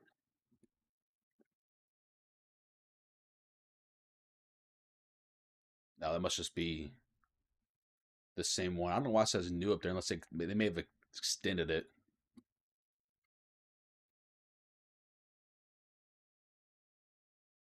Look at all those warnings in Ohio, though. That's one thing I am grateful for. Even though we're going to still see some strong and severe thunderstorms in Kentucky tonight, one thing I am grateful for this evening is that we're not dealing with this crap. Just full on 70-mile-per-hour wind threats across this entire line up here in Ohio. Very, very happy about that. Same thing happened in Indiana. Usually that is us that's in the play for that, but, very thankful that isn't us tonight for the first time. Again, if you're just not tuning in here with us, I'm George Herbig, Chief Forecaster, here with Weather Now, Kentucky. We do have severe thunderstorm warnings for Mayfield, Elkton, and up here for northern portions of the state toward Independence, Crittenden, Dry Ridge, Sanders, and Warsaw in far northern Kentucky. We do still have that severe thunderstorm watch out for far northern Kentucky, a brief tornado watch out for central Kentucky, and likely an extension of the severe thunderstorm watch going to be issued soon for the rest of central Kentucky and portions of eastern Kentucky. And that's where we're at right now. The storm line is really just now starting to wake up over the last hour or so. Again, by the time the sun starts to set, we'll start to see these storms begin to die down. Until then, storms will continue to grow, they'll continue to mature, they'll continue to strengthen as they push through central Kentucky. You do have your main line here from Ohio, Cincinnati area, down here toward Russellville, Elkton, and the Tennessee border. A secondary line may be forming back out here from, let's say, Marion, Princeton, Catawba, Benton to Mayfield. We'll see how that trends over the next half hour to hour or so. But that's where we're standing right now. We're not answering any real backyard questions about what's happening in your location, what's forecast, because again, the line is really just now forming for a lot of folks. So right now we're just kind of now casting and taking it in very short-term methods here.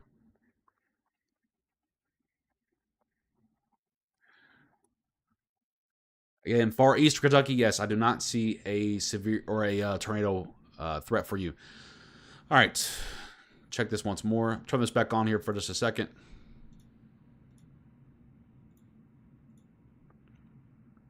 Yeah, okay. People keep saying there's been new watches issued, but there's not one like coming out on the radar. Let me check our other method real quick.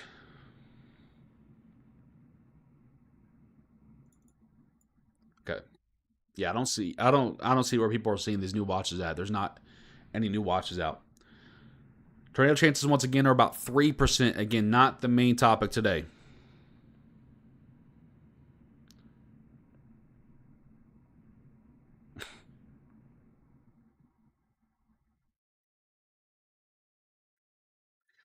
Would the second line come through weaker? For the areas that saw the first line, yes, the second line will be weaker. If you do not see much from the first line, or if you do not see anything at all from the first line, the second line will likely still carry a severe risk. I know that's kind of quite a complicated answer there, but that's the God's honest truth. If you saw the first line, second line won't be anything. If you did not, second line might be a bit on the stronger side.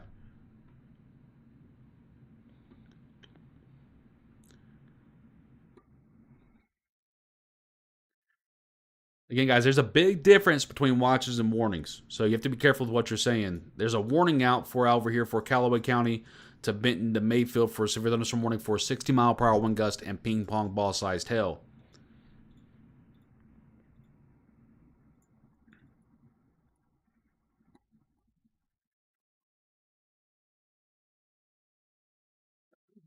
Again, we're not answering backyard questions, folks. There's some people that get so mad about that, but I guarantee you if you go to any other broadcast, there's no one answering any questions at all. That's one thing I like that we do. I try to answer as many of your questions as possible, but when I tell you we can't answer them, I mean we can't answer them. All right, we do have that severe thunderstorm warning still up here for Florence to Independence to Crittenden to Dry Ridge to Sanders to Warsaw, where we're still seeing the 60-mile-per-hour wind gust occurring up there in the far northern portions of the state. It's just strong thunderstorms elsewhere besides your two severe warnings down here for Elkton to Mayfield. Once again, still seeing some strong wind gusts happening down here. Decent hail core over Mayfield right now as well. Ping pong ball sized hail, 60-mile-per-hour wind gust just to the east of Mayfield at this point, heading toward Golo and then toward toward Dexter, Kentucky.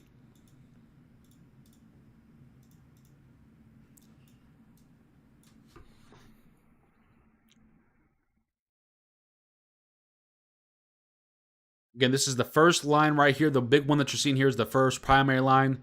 The one that you're seeing back out here to the west in western Kentucky is a line that's trying to spark and form now.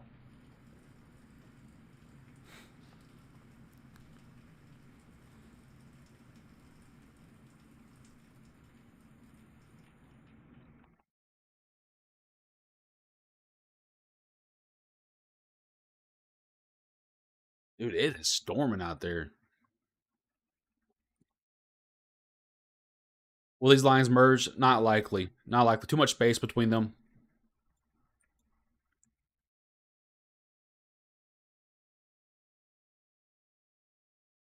Thank you, Megan. I appreciate that.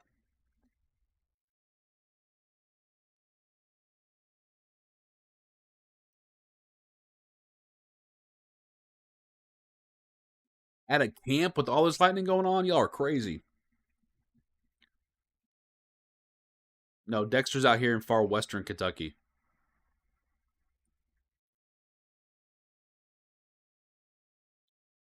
Jenny, thank you for the update out of Rhineyville. I appreciate you.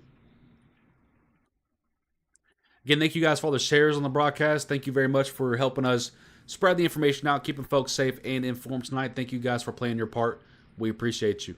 All right, again, we still have 3 severe warnings for Mayfield and just east, Elkton and just northeast, and then far northern Kentucky. Again, all for 60-mile-per-hour wind gusts. The Mayfield warning just to the east now is for also ping-pong ball-sized hail. And lots of lightning starting to show up along this line here. Look at all these lightning strikes.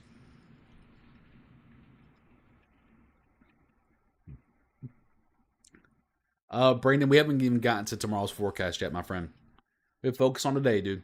When you have systems like this, you take it one day at a time. If I had a big old team, maybe we could look out. But it's me and my friends. Me and my friends.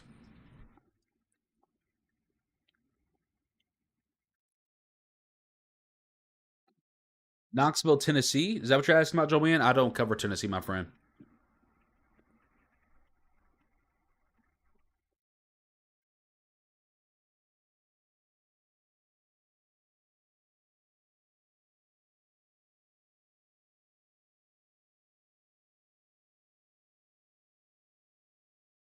Here, thank you very much. Thunder and E-Town, yeah, you're hearing the stuff to your northwest right now. More toward Radcliffe and Fort Knox. It's pouring out here. Oh, man, I really hope we don't lose power because I don't want to have to go drag the generator out. I have the generator put up right now. I'm not going to lie, I kind of forgot to pull it out today.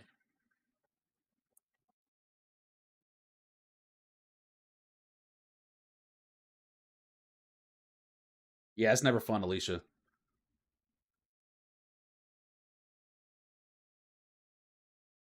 Again, everyone asking about specific locations, just kind of, hang out here with us. Hang out here with us. The line is really just now forming, so really can't forecast too much into the future. I know someone asked about Bowling Green. Obviously, you have these stronger to severe storms to your west moving into your area in the next hour or so. Again, Elk to Kentucky, you obviously have that severe warning happening there now. Yes, again, it's just this line, and then your backside stuff here. That's pretty much the only activity tonight, folks. Update on Shepherdsville, just strong thunderstorm activity in the area right now. Yeah, Cody, definitely send that to us, my friend. Yeah, lots of lightning out there in Flaherty.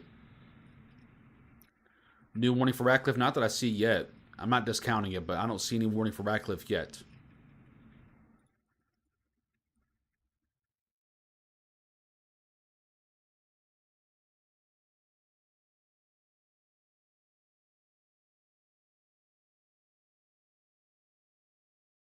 Aaron, thank you for becoming a member on YouTube. I appreciate that. Jesse, thank you for the report out of Rhineyville.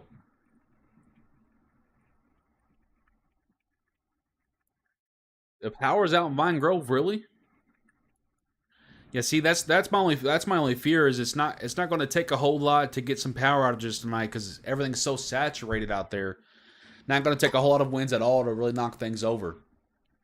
You know what I just remembered too? I totally forgot to put the backdrop back up. So you guys are just seeing the day bed back there right now. I totally forgot about that. I totally forgot to put the backdrop back up. By the way, here's the camera out of Elizabethtown, courtesy of the city of E-Town government. You can see off to the north there your storm in Radcliffe that's happening. I think this is looking north anyway. And then the sunshine occurring. It's either looking north, either this is north and this is east, or I don't know. I guess we'll find out. Definitely not south, though.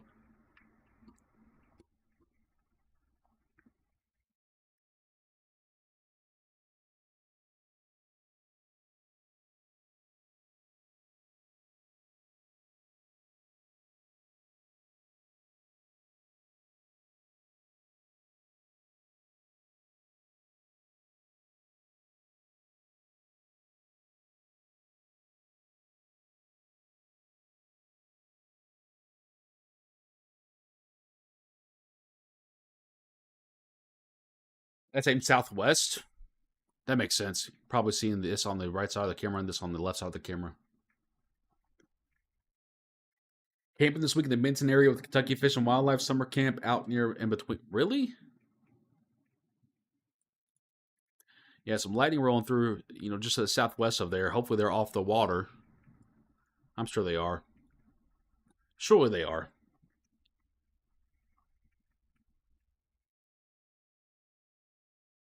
Shepherdsville, lots of strong thunderstorm activity right now. Nothing severe.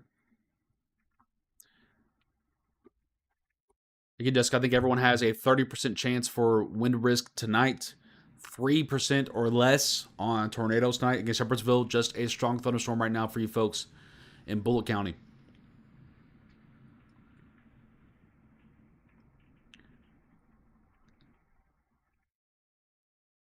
It's south, it's south. Okay. Okay, thank you.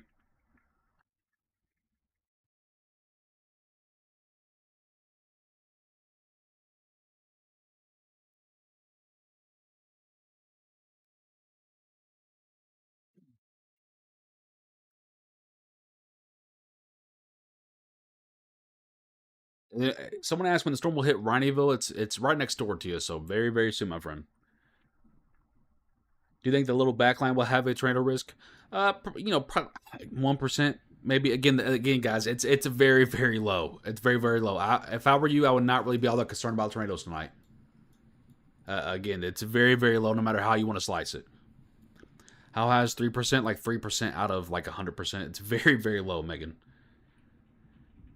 There's no rotation anywhere in Kentucky right now, Dylan.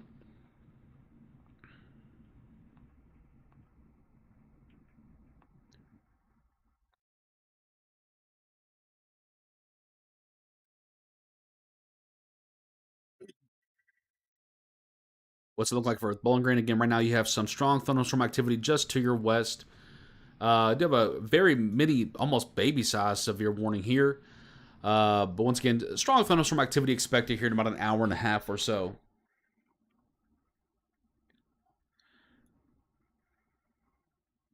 Yeah, Brownsville, again, right now you don't even have a storm near you. But again, there's no rotation really anywhere in Kentucky.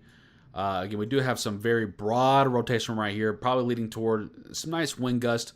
Definitely not tight enough for anything tornadic. Nice wind gust up there toward Radcliffe. Definitely some nice wind gusts over here for far northern Kentucky. But really not seeing any rotation anywhere.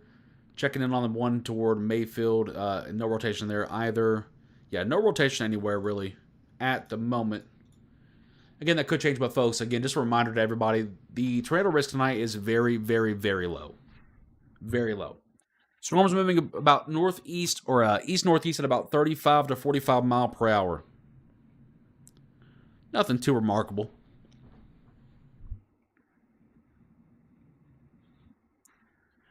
Shelbyville, some strong thunderstorm activity ongoing there. Nothing severe at the moment, but lots of lightning occurring there.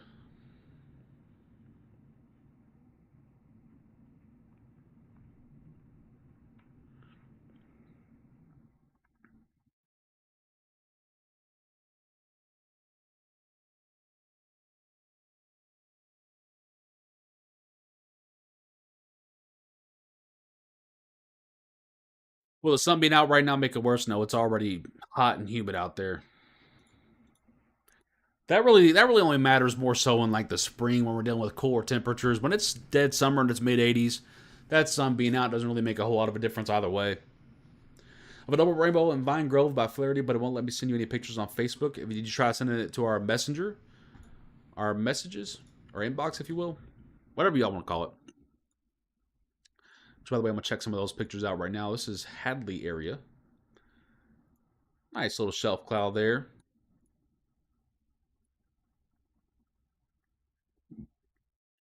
Olmsted, Kentucky, from Andrew. Oh, I forgot to respond to Andrew. Oh my goodness, I am so bad at responding to messages.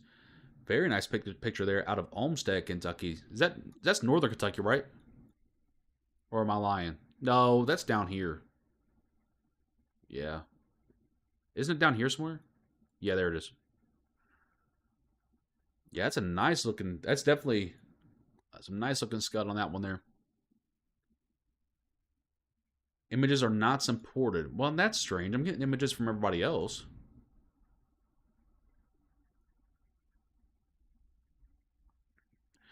This was that rotating storm that came through Friday. This was looking southwest. Oh, okay.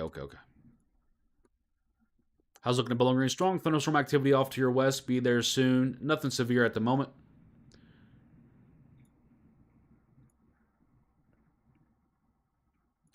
Severe warning continues for Dexter, Fair Dealing, and Clark's River National Wildlife Refuge. That's a mouthful of a name. Out there in far western Kentucky, mainly for 60-mile-per-hour wind gust. Which even that looks probably like a little bit of a stretch right now. Okay, the storm line is it's loud and it's rowdy, but it's behaving at the moment. It's loud and it's rowdy, but it's behaving at the moment.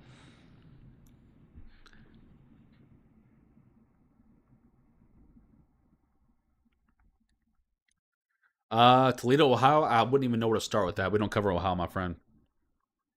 You should know that, Terry. You've been in here forever. I don't even know where Toledo, Ohio is.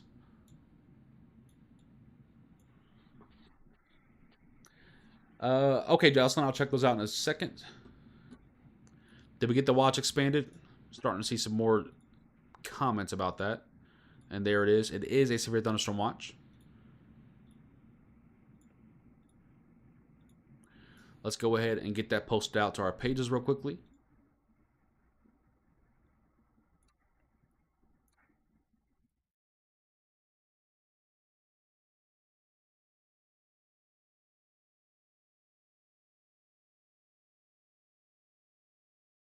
Oh, why does the watch color look so ugly? Y'all seen that? It looks like brown.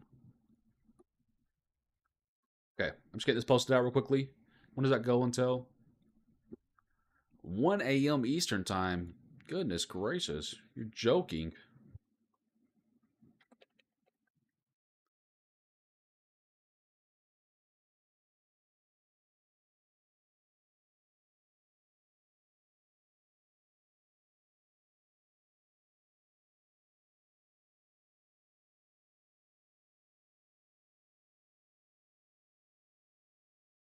I really wish I could type.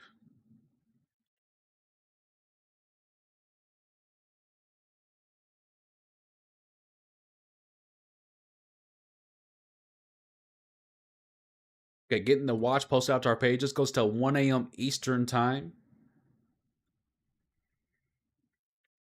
I don't think we'll actually need it until 1 a.m. Eastern Time, but that's when it goes until.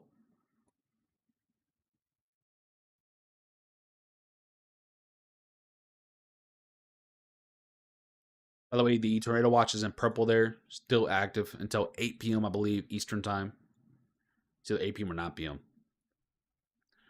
By the way, severe warning over here for Benton, I believe, has been expired or canceled, which I believe is the good move because that was not looking like anything. So, again, right now, all we have at the moment is your severe warning over here for far northern Kentucky, Florence, Crittenden, Dry Ridge, Sanders, and Warsaw. Where, again, we're still seeing severe thunderstorms going on up there. You saw that the watch was expanded. You'll see it scrolling across the bottom portion of your screen as well. Yes, Pro Ranger's correct. Please keep liking and sharing, guys. Thank you very much. Yeah, lots of lightning out there. Lots of lightning out there.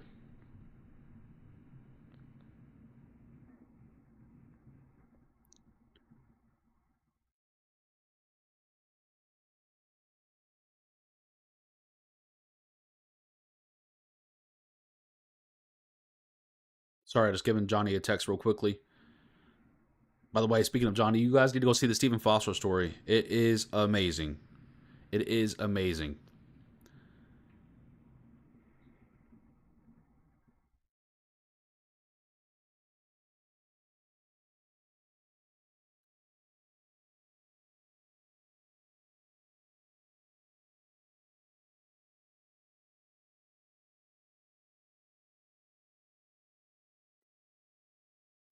Sorry, getting Johnny a text. Okay, okay.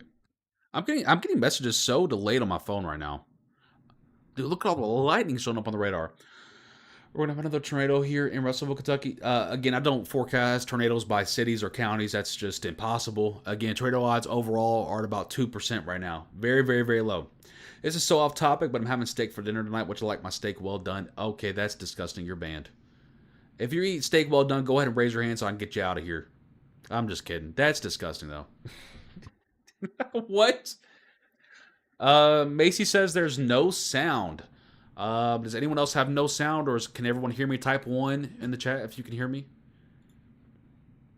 That is disgusting. Oh, Danielle says me too. Oh, Lord. That is... That is bad. Okay, thank you, thank you. I see all of your ones. Thank you very much. So whoever was saying the audio was out, I guess someone can type in the chat and tell them to just restart the stream or something, because it seems like everyone else can hear me. Wow, I don't think I've ever seen my comment section move that fast. I'm just kidding. You guys are so many ones.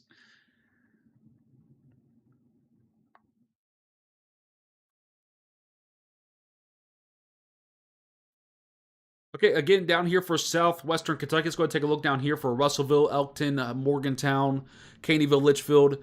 Lots of lightning showing up, lots of heavy rainfall showing up, but all that is non-severe right now.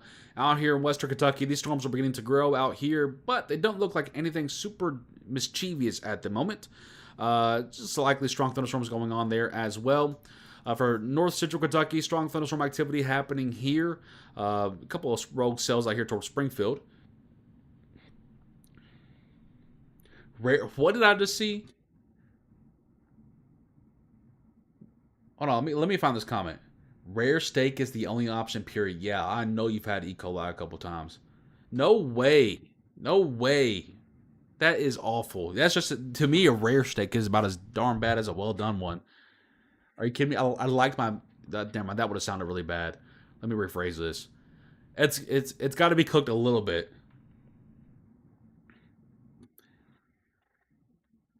Oh my goodness. Are y'all okay tonight? Like, are y'all okay tonight? Really? Y'all got me about ready to throw up, man. Look, steak medium rare is the only way to eat it. Okay. If you're eating it rare or raw, because rare is raw, you can't. There's no way you're getting any flavor because you're just eating rubbery meat the whole time. If you're eating it well done, you're also eating very rubbery, but now you're eating dry meat the whole time.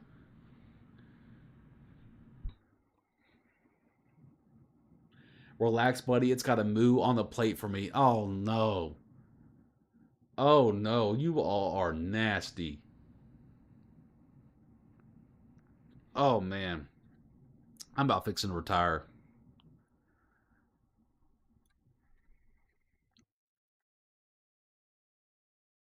The bloodier it is, the better it tastes. Yeah, you're a vampire. We'll be seeing you in the next Twilight. I mean, come on. Y'all are nasty. Might as well go bite a cow if you're eating it rare. Yeah, really. Just saw the new thunderstorm warning. Should we be worried about a tornado for Frankfurt? So you're talking about Sarah. You're talking about the severe thunderstorm watch. Again, tornado odds are about 2%. What sides are y'all having? Look, y'all are gonna call me crazy, but I love eating that rice pilaf with the steak. I don't know what it is, but I think rice goes really well with steak. You cook it just until the fat. Yeah, you see, Tim, I agree with that. Cook it just till the fat starts to render, or it renders out, which is about 135, which is about medium rare. That's exactly how I like it. But y'all talking about rare or well done, you all are crazy. I can get with some medium action too, although I think it's still too done. What is rice pilaf? Are we serious, guys?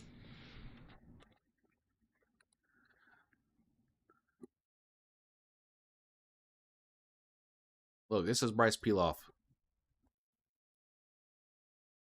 Oh crap! Hang on. Look, anyone asking right now? There's only one severe warning in the state, far northern Kentucky. Everyone else is non-severe. Okay, so we're not missing anything. But look, you all have got me about to crash out. Look, this is so yummy right here. What in the world? Look at that. Eat that with a couple pieces of steak. There you go. There you go. What's the future radar? We don't have future radar on weatherwise. Also, future radar is pretty darn bad.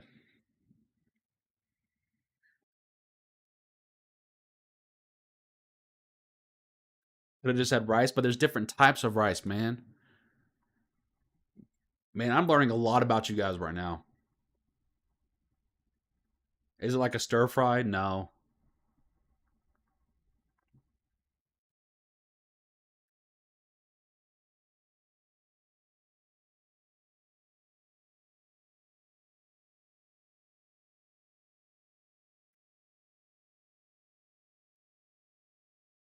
Favorite steakhouse? If we're talking about like the casual ones, well, it's see everyone has a different meaning for. If you're talking about the ones like the Texas Roadhouse, Longhorns, Colton's, like that group, probably Longhorns. Texas Roadhouse might be one of the most overrated things I think I've ever seen in my life. If you like bland food, yes, go to Texas Roadhouse. If anyone that puts Texas Roadhouse or Cracker Barrel up top in any of their list, I immediately know I don't want to go out to eat with you. I love you, but I don't want to go out to eat with you. The only good about Texas Roadhouse is their rolls. I like Longhorns a lot, although it's a little bit more on the expensive side, so I really don't go there often.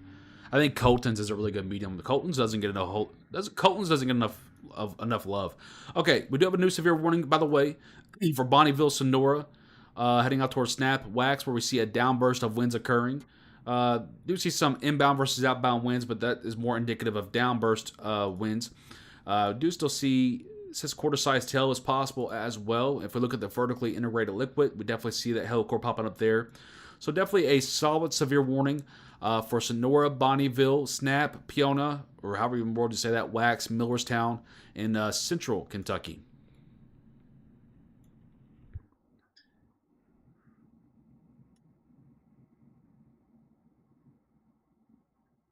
I don't think I've ever been to Cattleman's. Cattleman's is more of a local one, isn't it? Colton's is kind of local too. It's a little bit smaller. But if we're talking about like that group, Longhorns is probably my favorite. But like overall steakhouse, I'm not a massive steak guy. I'm not one of those guys that's going to go out there and like your guy's guy going to eat a steak and drink a beer. Like I don't like that. Like if we're being honest, everyone knows it upsets their stomach. Stop putting on a show. Stop. But like I'm more of a chicken guy. I like chicken. They're in Louisville. Yeah, there's a lot of thunder out there, all around. Even not even in Louisville. Mainly on the outskirts there. But lots of lightning out there tonight, folks. Again, with all this heat that we're having, it's no mystery as to why we're seeing all this lightning really pop off. Not Longhorn because their knives suck. Yeah, but I wouldn't judge a restaurant off of their silverware, their cutlery. Yeah, Jesse. 9 times out of 10, when we want steak, I go to get some steaks and to cook them at home. I don't ever go to a restaurant for steak just because. Let me tell you how I cook my steak. Okay, look, you don't need a whole lot of steak. And listen, don't yell at me. Okay, don't yell at me. There's plenty of different ways to cook steaks, plenty of different ways to cook everything. But this is how I cook mine. When I get the steak, I bring it home, and let's say we want it right then and there.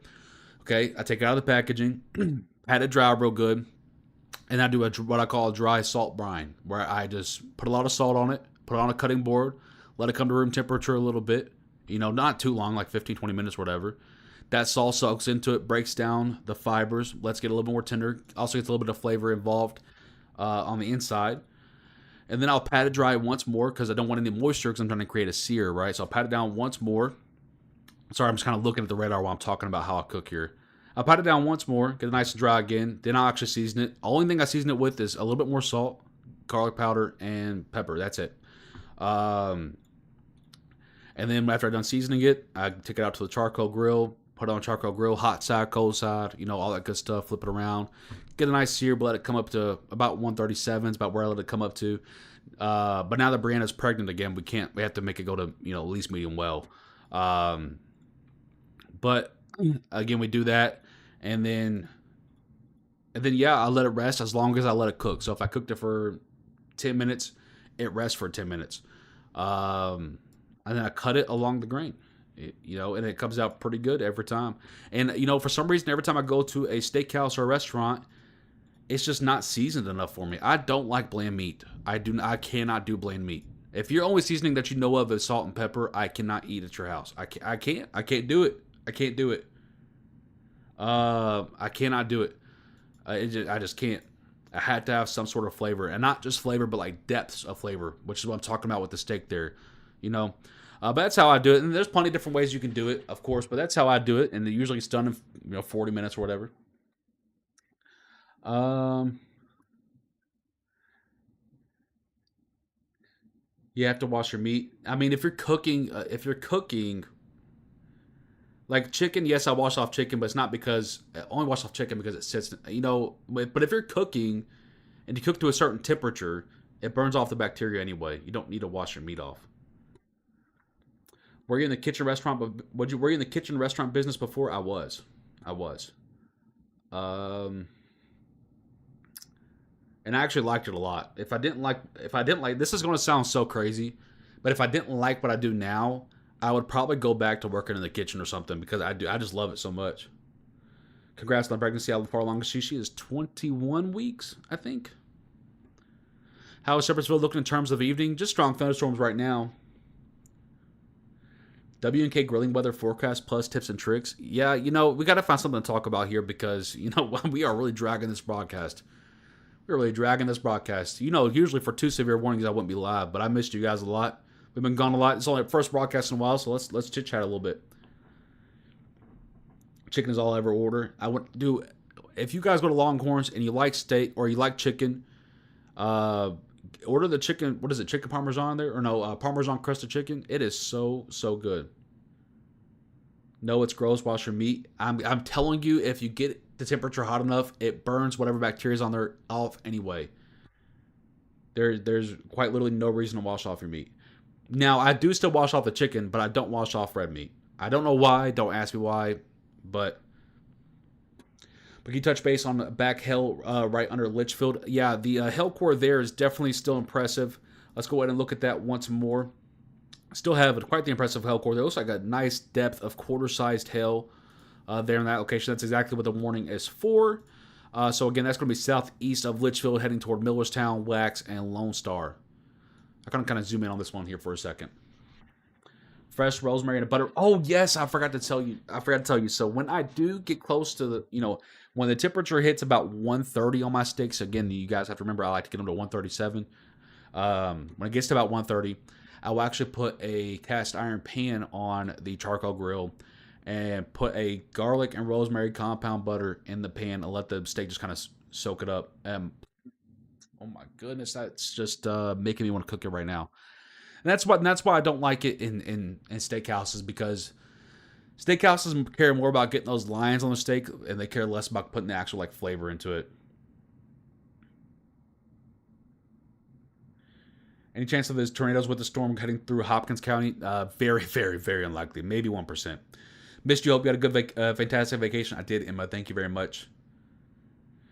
How is Stamping Ground Frankfurt look for tonight? Any cause for concern? Again, main threat being damaging winds. Maybe a 1%, 2% tornado risk. LaRue, Hart County going to be bad tonight. Same answer for you in LaRue and Hart County. Same answer for pretty much everyone. Think more of the tornado watch area has been shaved off. Let's go and take a look at that. I would imagine so.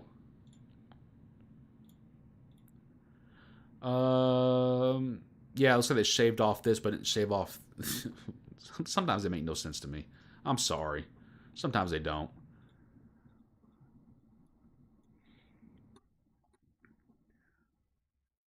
I work at Tyson, so we eat a lot of chicken. Really? That's really cool.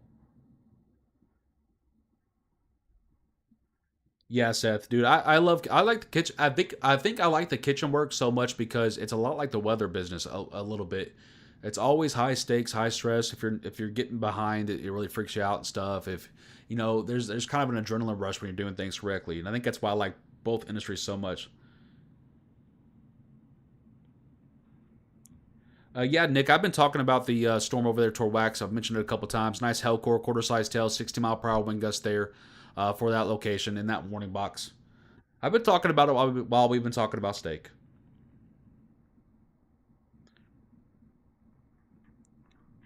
Oh my goodness, I'm so behind on comments. What about the Olmsted area? Just strong thunderstorm activity. Far eastern Kentucky, the severe threat really drops off, in my opinion. Again, guys, everyone's looking at mainly a damaging wind threat tonight. And again, as you can see here, most storms are just strong right now, not even on the severe side. So again, we do have your current threat area probably like right in here, and then it really just kind of drops down.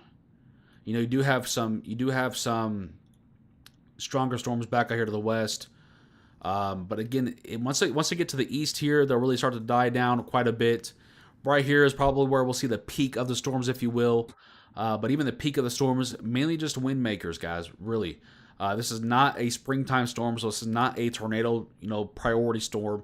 This is more of a wind maker, heavy rainfall.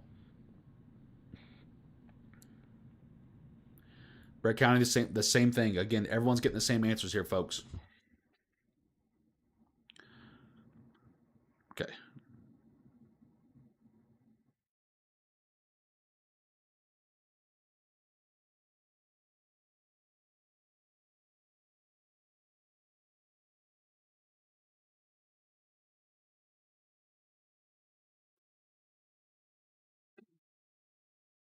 What about Elizabethtown? Again, the strong thunderstorm activity to your south. That severe warning is still there for Sonora, Millerstown, and Wax, Kentucky. Let's take a look around here on velocity. See nice gust of winds approaching western Warren County. Kind of surprised we don't see a warning for that. Let me check this. Yeah, we might see a warning come out for western Warren County here very soon. We'll see how that trends over the next couple of scans. Definitely nice 50 to 60 mile per hour wind gust entering that area here over the next 30 minutes or so. Still have your severe warnings over here for far northern Kentucky where that storm line is still kind of ravaging on. 60 mile per hour wind gust, the main threat. But that should be exiting that area of Kentucky here very soon. Frankfort, you're seeing strong thunderstorms right now. Shelbyville, Mount Washington, Shepherdsville, Radcliffe, seeing strong thunderstorms. Elizabethtown, seeing a strong thunderstorm right now. Severe thunderstorm again east of Litchfield, heading toward Bonneville, Sonora, areas of Hardin and Hart counties down there. Brownsville, Bowling Green, Auburn, Russellville, Dareville, about to see some strong thunderstorm activity or is seeing strong thunderstorm activity right now. And again, your main threat for severe weather are going to be mainly along the central and very western portions of East Kentucky, if you will. But again, mainly a damaging wind threat tonight, folks. Tornado threat looks very, very low, around maybe 1 to 2%, which again is out of 100. That's very, very low stuff. Not anything super impressive.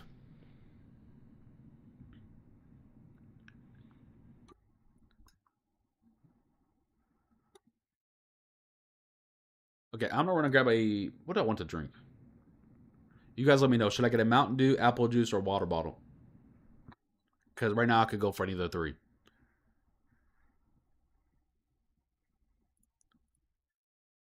There is no rotation in Russellville, Kentucky. No. You can see it right here for yourself. There's no inbound versus outbound winds. I'm seeing a lot of Mountain Dews. Okay, now I'm seeing a lot of waters. To be fair, like don't context is necessary for this. I have had a lot of water today. So don't think I'm like, SpongeBob on that one episode, I need water. No, it's not like that. I just don't know what I want to drink. Again, guys, just because the clouds may be going in a circle does not mean rotation is actually happening. Ice cold apple juice. Dude, I have been on an apple juice kick lately. Maybe because Samuel started drinking apple juice, so we actually have apple juice in the house now. But by the way, health threat on this cell for Millerstown Snap, Wax, Lone Star, Montyville, Sonora is starting to go down now. Less than quarter sized. Oh my goodness, you guys are killing me. Okay, it'll be a surprise when I come back. Give me 1 second. I'm going to go get something to drink. I will surprise you when I come back. Don't go anywhere. If you go anywhere, you're banned.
Okay. I'm not going to lie. I got the Mountain Dew, okay? But I only got it because I didn't feel like pouring the apple juice into a cup, to be fair. The apple juice did sound better. That is like one of the laziest things I've ever done. I just didn't feel like pouring it into the cup.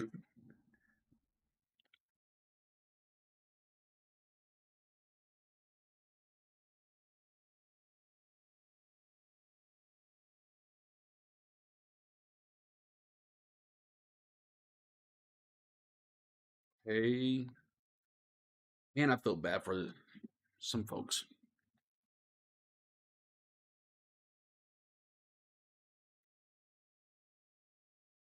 Sounds like me. Yeah, I just did not feel like pouring it into a cup.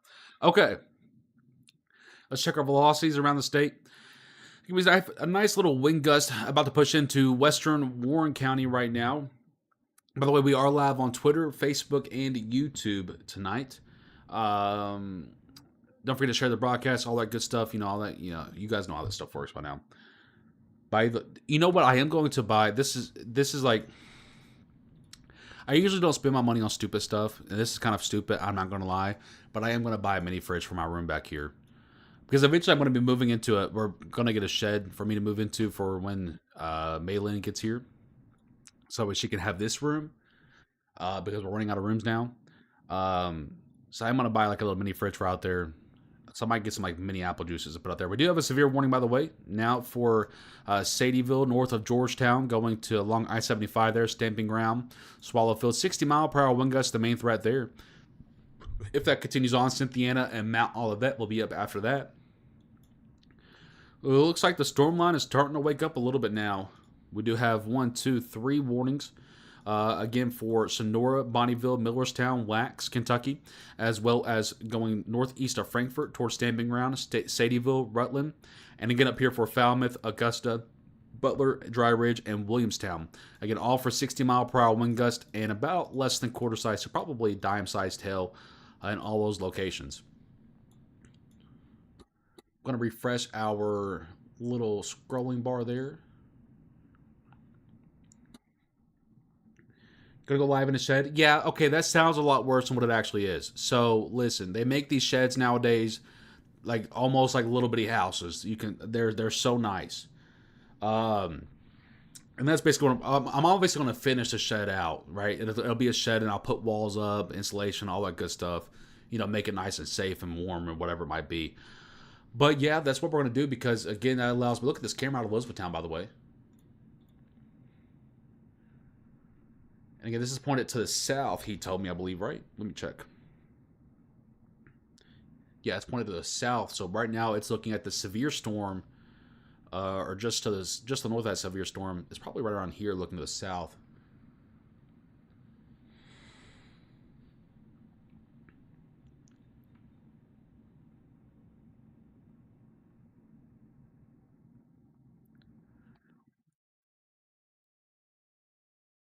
You said today was going to be death. Yeah, I was also like half asleep. I did not mean to say that.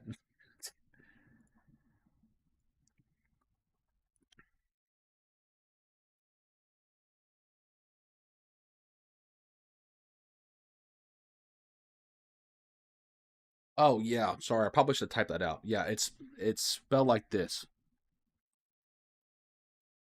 That will be her name.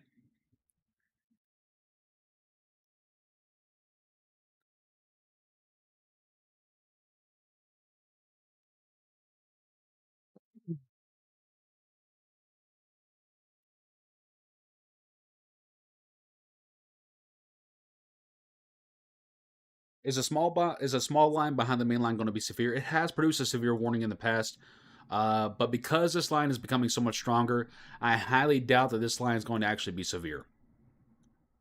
If that makes sense.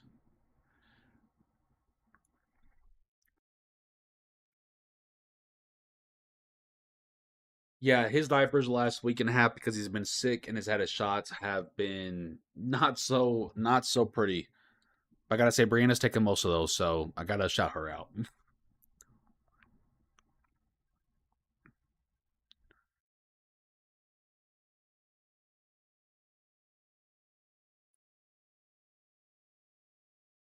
Manuel, thank you for that report out of Vine Grove and Flaherty. I appreciate that.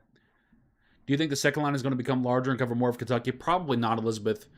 Most data has this only getting this large and going down into Tennessee.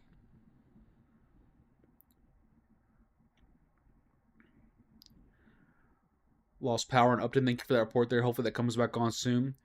Do you have a wish list for the sweet girl? Not yet, but we will get one together for you guys because I've already had like several people ask. Although I'm kind of scared because last time we came home and there was like 40 packages sitting on our front porch. Uh, I'm not complaining, but that was crazy. Okay, we have a large severe warning now. As I mentioned before, this part of the line is starting to wake up a little bit, producing some wind gusts.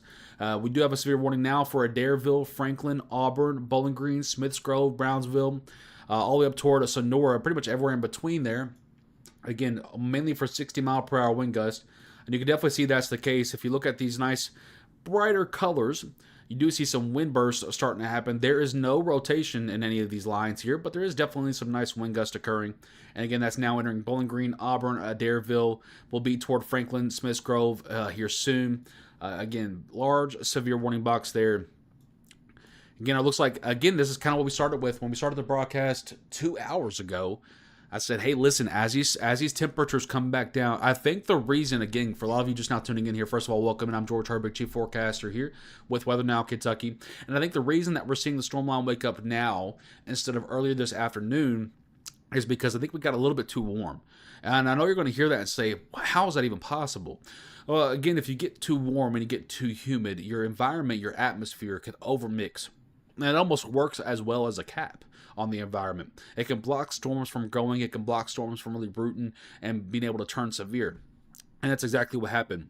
And that's why Western Kentucky pretty much got missed out on from the first line because dew points out there were close to upper 70s, low 80s even. It was just way too moist out there for storms to really be able to grow. They were kind of getting shut down before they even had the chance to. So now that we're getting closer to sunset, temperatures are going down as we can see here from the Kentucky Mesonet. You can see temperatures are really starting to go down now, lower 80s instead of the mid 80s. It's only 5 to 6 degrees difference. But again, that little bit of a difference is almost like in the wintertime. When the wintertime, it'll snow at 32 degrees or below, but once it gets to about 32 to 35, it starts to get a little bit harder. And once it gets above 35, you really don't get a whole lot of snow. It's the same thing here, pretty much just in reverse. Once we get above a certain temperature and a certain dew point, and how those two connect, it almost gets a little bit too warm, a little bit too humid for storms to actually really be able to get going. So I think that's why we saw the delayed start. And that's why I came on the broadcast and I said, hey, listen, I still think we're going to have storms, but we got to cool down a little bit first. And that's exactly what we're seeing now. We're cooling down a little bit, and now we're starting to see these storms really being able to get firing, create that line that we talked about, and really being able to produce that damaging wind risk that we talked about for the last few days. It has happened a little bit more to the east because of the delayed start, if you will. And I think the reason we got a little bit too warm today is because models actually projected a way earlier line around late morning to lunchtime. That never happened. So temperatures were able to go way warmer than forecasted. And again, that's why we ended up getting a little bit too warm, while the forecast was maybe a little bit inaccurate from not only us, but maybe from the National Weather Service as well. So again, I think that's a really good breakdown of how things may have played out. But now we're seeing the damaging wind risk really begin to wake up. And we're starting to see a lot of lightning along this line as well. Again, because of those warmer temperatures.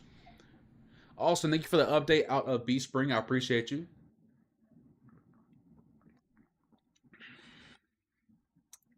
Again, back out here to the west, where we've seen Providence, Madisonville, Arlington, Princeton.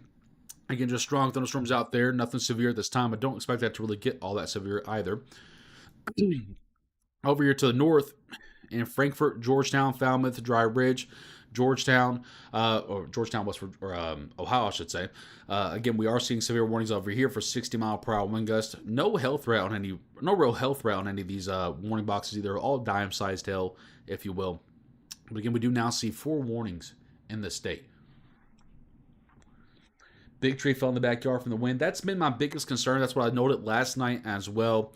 Again, with as saturated as everything is, it's not going to take a whole lot of wind for some of these trees to come down, especially smaller trees. But I'm even seeing some reports of trees being uprooted because of how just saturated the grounds are. Sorry, the Mountain Dew's trying to fight back.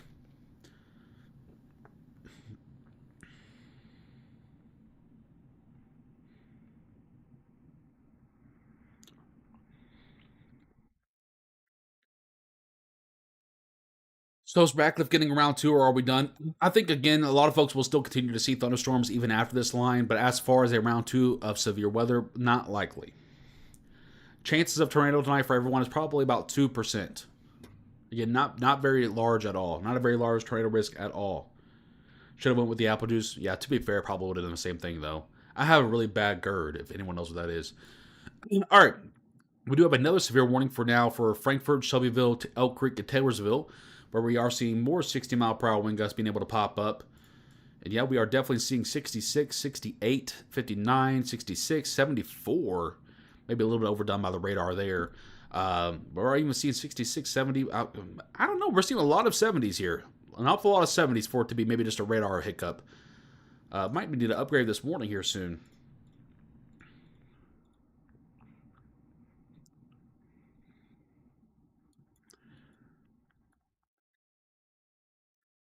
I'm going to flip to that Hodgenville camera here soon.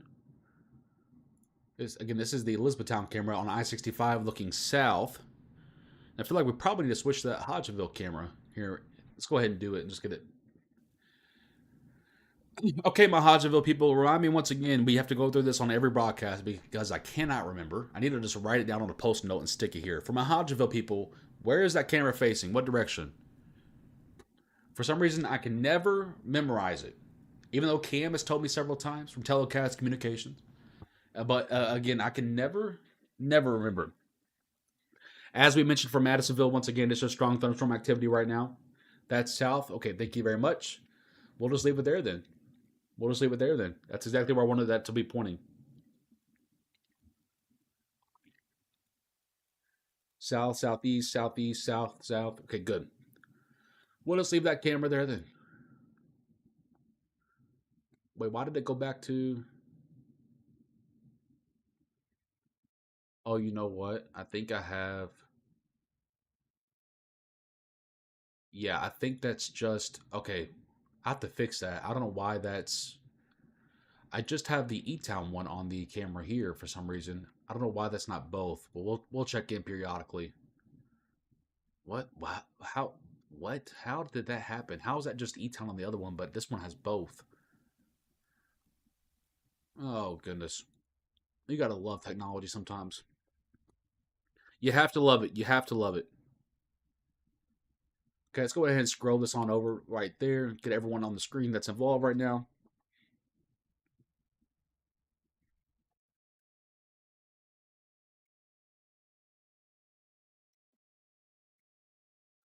Yeah, Star, again, the main risk is damaging winds tonight. Risk up to 70 mile per hour. Most, if you do see a warning, will only see up to 60 mile per hour, but the risk is up to 70.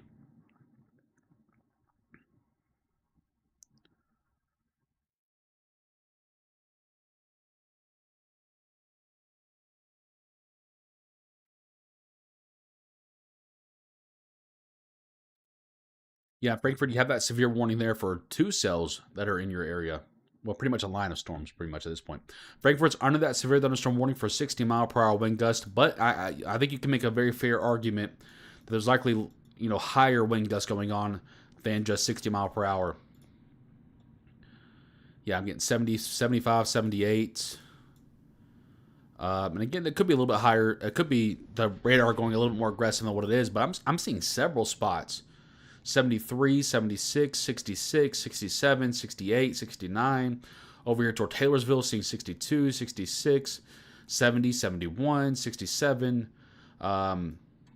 And again, over here, just south of Taylorsville, 63, 64, 70, 72. So again, there's several pockets picking up of 65 plus on those warnings there. So you probably may see those upgraded here soon. Again, there is no all clear time frame as there is a second batch of storms trying to get going. So right now we're not able to give any all clear time frames for those of you that are asking about those. There is no rotation anywhere. We just checked all that. Get just nice downburst of winds, nice gust of winds. Not seeing any rotation.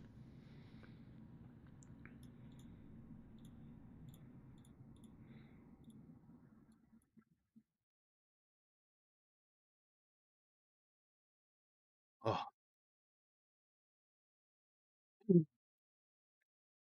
When the sun starts going down, this line will begin to start fading for whoever was asking about that.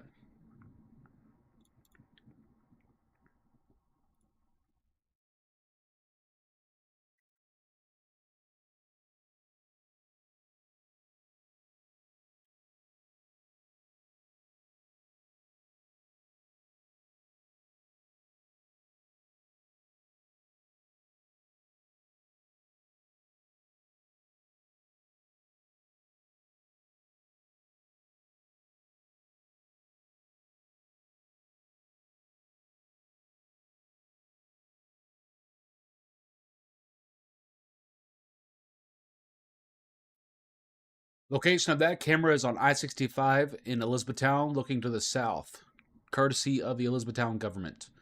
The other camera is in Hodgeville, courtesy of Telecast Communications.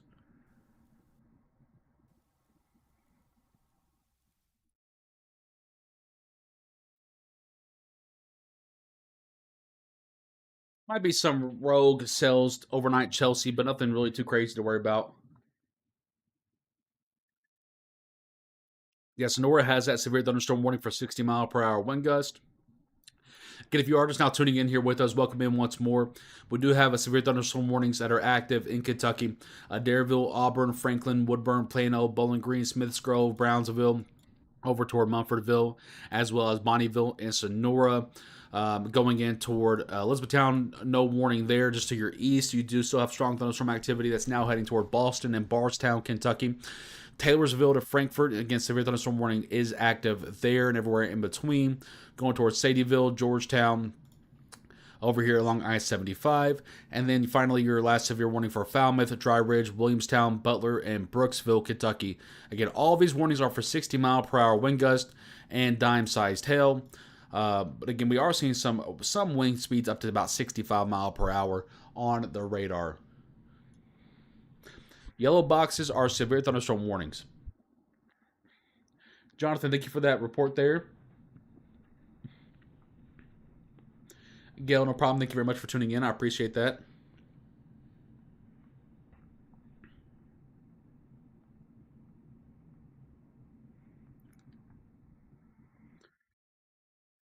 Elizabeth, no, not really. Again, everyone's mainly looking at a 30% wind risk tonight.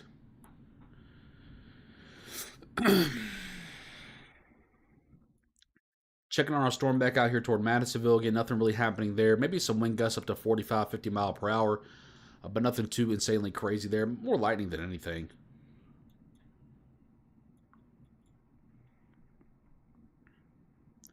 No one's in any sort of all clear yet for whoever keeps asking about that.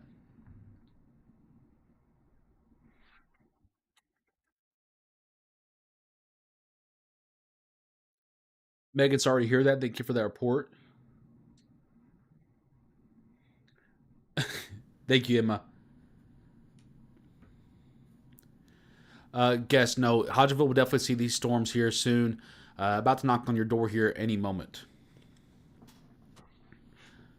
Heath, we have not made a forecast for tomorrow morning yet. Again, we've been focused solely on this storm tonight. But there's definitely rain and thunder showers possible tomorrow. Again, those chances stick with us for a while, guys.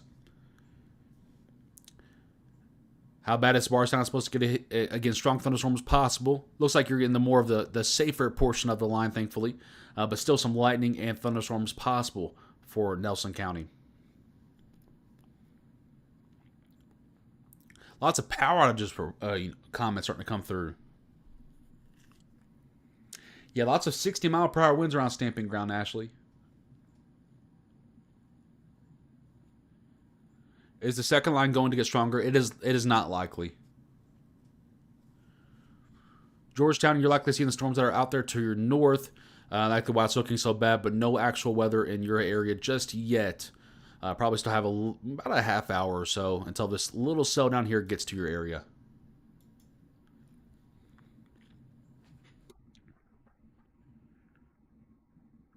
Yes, Gracie. Again, these storms are moving at about a speed of 45 mile per. Well, actually, they're slowing down now, 35 mile per hour. So once they get in your area, it'll probably be 20 to 40 minutes till they get out of your area at least. Again, for those folks out there in far western Kentucky, again, most of your activity is done. Just got some strong thunder showers out there toward Madisonville, just south of Princeton, and then down here to the southern corner of the state. But again, severe odds look very, very, very low with that line of storms there. Thank you, Gracie. Thank you, Emma. Let's check in on that Hodgeville camera again. I don't know why it keeps snapping back to the E-Town one. I'm not changing it. Okay, now this is pointed southeast, so we'll actually be able to see the storms, more of the severe storms, go just south of this camera. I hate that the lighting is getting so blended on toward the skyline there. Like, look at the difference. You see what I mean? So if we look at this camera, the lighting's not as blended. You can see some of the definition. Out here, you're having a hard time kind of seeing the definition. Maybe we need to zoom it in. Not 100% sure how. I got to learn how to work these cameras.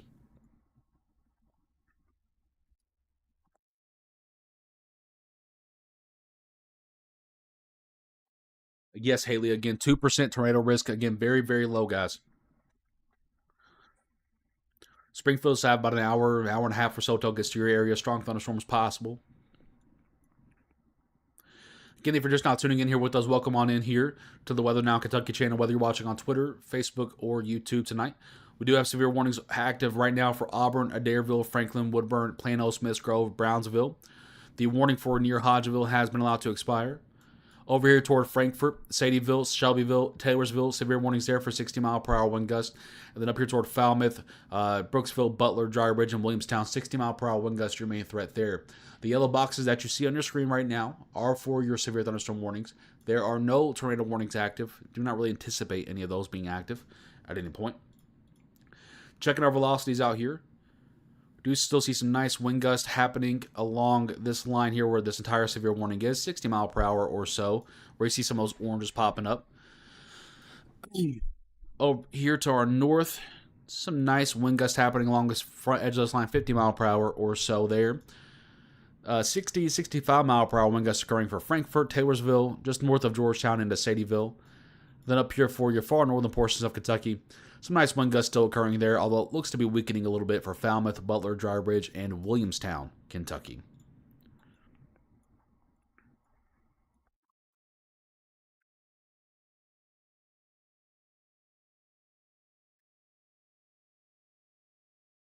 Misty, we do not have a camera in Bowling Green yet. We're working on that stuff now that the storms are calming down, or overall activity's calming down a little bit. We're able to actually work on some of those behind the scene things.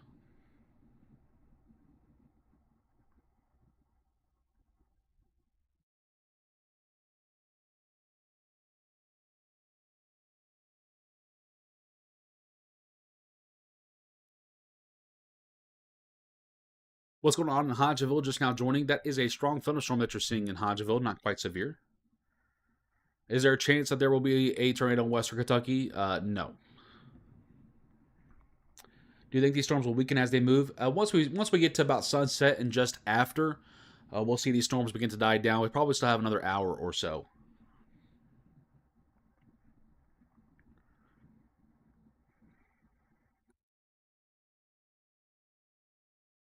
Again, just looking around at our velocities here, don't really see any rotation anywhere, but nice straight line winds happening just northwest of Adairville, heading toward Auburn, Bowling Green, Brownsville.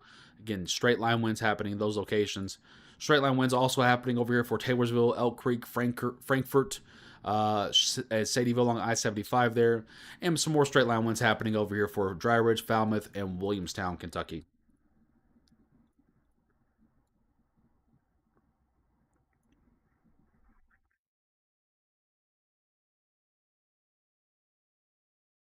How about Bardstown? It looks like strong thunderstorm activity moving in there. That portion of the line looks to be probably the weakest portion of the line at the moment. Also looks like the thinnest portion of the line, so likely starting to see some degradation in that location. But still probably some 50-mile-per-hour winds and a couple lightning strikes possible.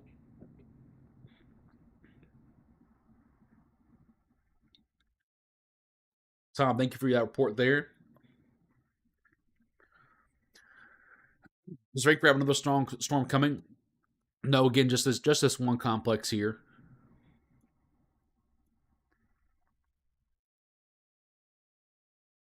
I notice your video seems to have a higher resolution. It looks much more crispier than usual to me. Thank you for that. We've been working on it. I've been working on it. I noticed, our video quality in May wasn't where it needed to be. So kind of reset the settings, re-input it what I wanted to. And it does seem to be working a little bit better. That's for sure. Thank you, Brad. I appreciate you, man. What about Harlan, Kentucky? All the way out there in the southeastern portion of the state. Again, I think that's where storms really die down. Still see thunder shower activity possible for sure, but severe probabilities go way down out there. Any possibility for hail in Hodgeville? Mainly rain and wind. Mainly rain and wind. You could see a little bit of dime-sized hail, but mainly just rain and wind. Behind the line, all clear. Mainly, again, you still have this stronger thunderstorm complex out here from Madisonville, Arlington, Nortonville, Princeton, down here for Cadiz. I can't ever remember how to say that. You know what I mean, though. But again, not a real severe risk with that line, in my opinion. But it can get quite rowdy once again. Natalie, I just went through a velocity scan. I did not see any rotation anywhere, but do definitely still see a lot of straight line wind gusts happening. Yeah, I know. It looks like 60-mile-per-hour winds may have come through there. Yeah, also, I think anybody can really sleep. I don't think we're looking at a dangerous tornado threat tonight.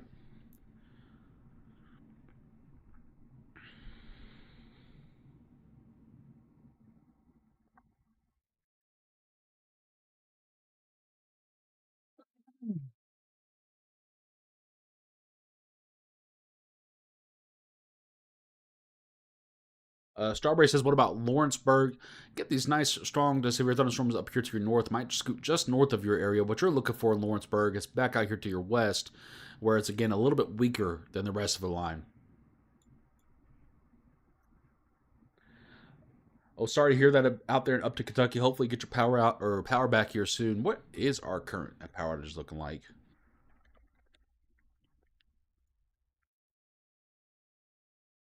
Yeah, you can definitely see where the storms have been through. That's for sure.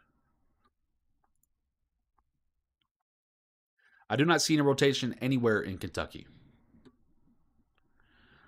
Somerset, once again, you got about 2 to 3 hours till it gets to your location. Should be in a weaker variety by the time it arrives. Chase, how we doing, my friend?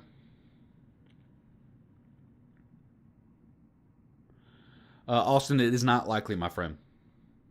I just answered Somerset, so hopefully you heard that. Greg, thank you for coming in and your report out of Bowling Green. Yeah, definitely some nice 60 to 65-mile-per-hour wind gusts happening down there.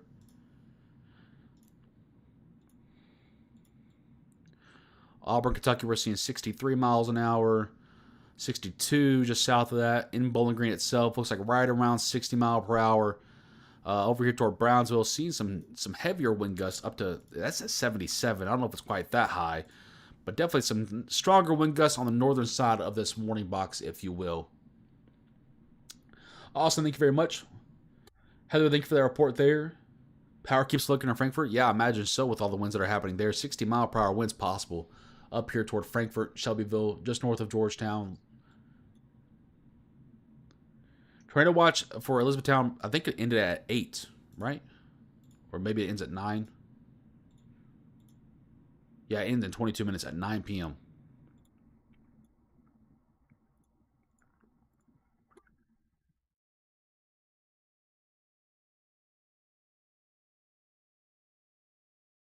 Storm's moving at about a speed of 30 to 35 mile per hour to the east-northeast. I don't have anyone in an all clear at the moment, Cheyenne. Elizabethtown, Cecilia area, you've probably already seen your main part. It was a little bit weaker than the rest of the line, thankfully, but most of your threat is over in that area.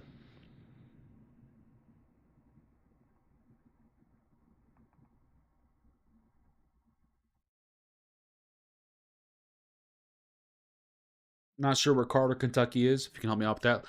LaRue County, still strong thunderstorms happening there, but not severe. Sheila, thank you for the update out of Bremen. Around Louisa, that's quite a ways out, about 3 to 4 hours out. Should be in a much weaker variety by the time it gets toward that location. Let's take a little scan around our winds real quickly. Straight line winds all over from Adairville to Auburn, Franklin, Bowling Green, Smiths Grove, Brownsville. No rotation. Central Kentucky, no rotation anywhere in there. Nice straight line winds happening in Nelson County. Not quite severe there, though. Nice straight line winds happening, of course, in these severe boxes to your north.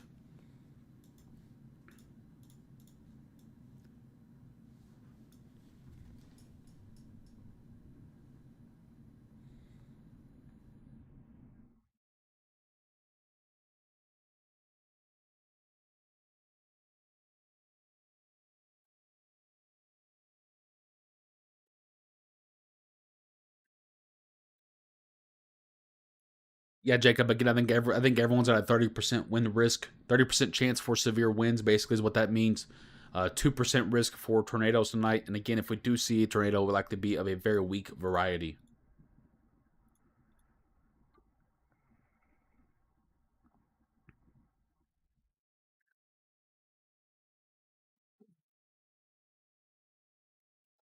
Yeah, Dalton, you almost always see those. It's just a matter of if they're really tight and close together. That's when you start getting a little bit more concerned, but that's not really the case right now. Kayla, sorry to hear that. Hopefully you get that back here soon. Christopher, thank you for that report out of Bardstown. Tom, not really, my friend. Again, this middle section here for Bardstown, Hodgeville is probably the weakest section of the line, but still seeing some strong thunderstorm activity out there. Again, for you folks north of Georgetown into Frankfort, Taylorsville, maybe north of Lawrenceburg and Midway, again, severe thunderstorms happening there. 60 mile per hour wind gust the main threat. Up here toward Falmouth and Dry Ridge, still seeing 60 mile per hour wind gust the main threat there as well.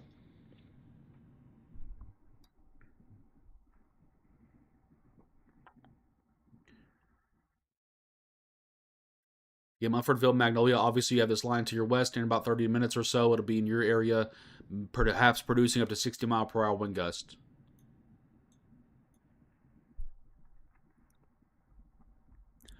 No, Caitlin. It's likely going to be 60 mile per hour wind gust, severe thunderstorm, and then it'll be out of your area in about 30 minutes.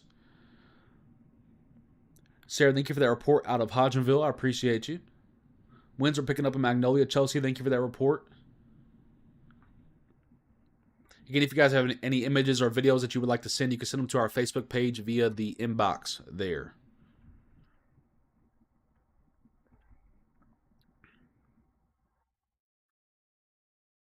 Robbie, it's probably pretty accurate. Most people are between 50 and 60 mile per hour right now. Bowling Green's under that severe thunderstorm warning for up to 60 mile per hour winds for the next 20 to 30 minutes in that location. Campbellsville, you got strong thunderstorms coming into your area in about an hour, hour and a half or so. And again, producing mainly a damaging wind risk. Brett County is pretty much all good. Fort Knox is pretty much all good. Again, I can't give anyone any all clears because you obviously you have this complex on the backside. But again, this is pretty much your main line here. So if you're behind this, you kind of do the math on that. You should be pretty good to go. Yeah, Moorhead used to have about 2 to 3 hours till it gets to your location. By that point, it should be on the weakening trend. Elizabethtown, Kentucky, pretty much good to go.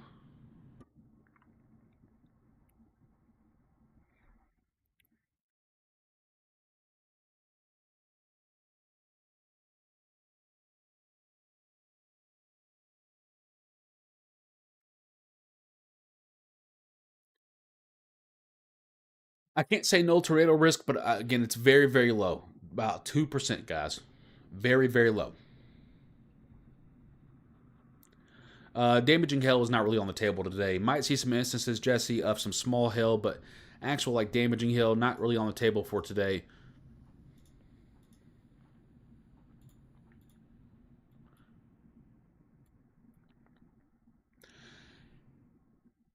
Yeah, Kara, these are moving pretty slow, about 30 to 35 mile per hour, so about as fast as you would move in your residential, roads. Pretty slow storms today.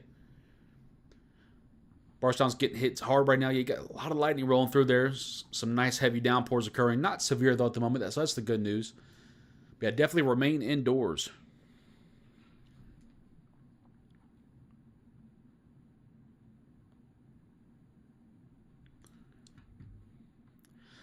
Paintsville, Kentucky, quite far east. Should be on the weakening trend by the time it gets to your area. Timing for Campbellsville, again, about an hour, hour and a half or so. Again, main risk being wind gusts up to 60 mile per hour. Hodgenville, yes, no severe thunderstorms, no severe warnings there right now. We'll take a look at that camera that we have in Hodgenville from Telecast Communications. We're seeing a nice thunderstorm happening right now. Obviously, with there being so much rain, you really can't see a whole lot of the actual fine details. Saw a little lightning come through there. Again, this camera is in Hodgenville looking to the south.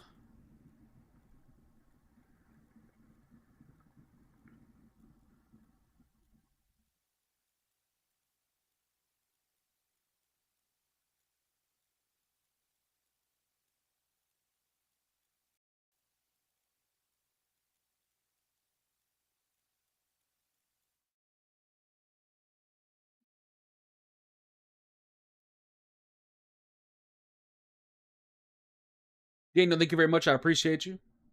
Springfield, Kentucky, obviously to be close to your area here in about an hour or so. Strong thunderstorms possible.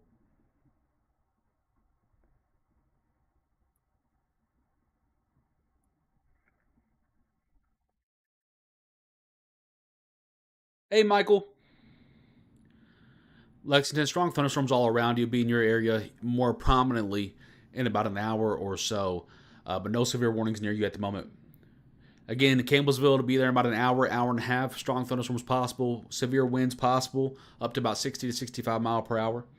Bowling Green under that severe thunderstorm warning for the next 20 minutes in your area for 60 mile per hour winds. Dumbo Rainbow and E-Town, y'all are making me jealous. Should I go look out the window?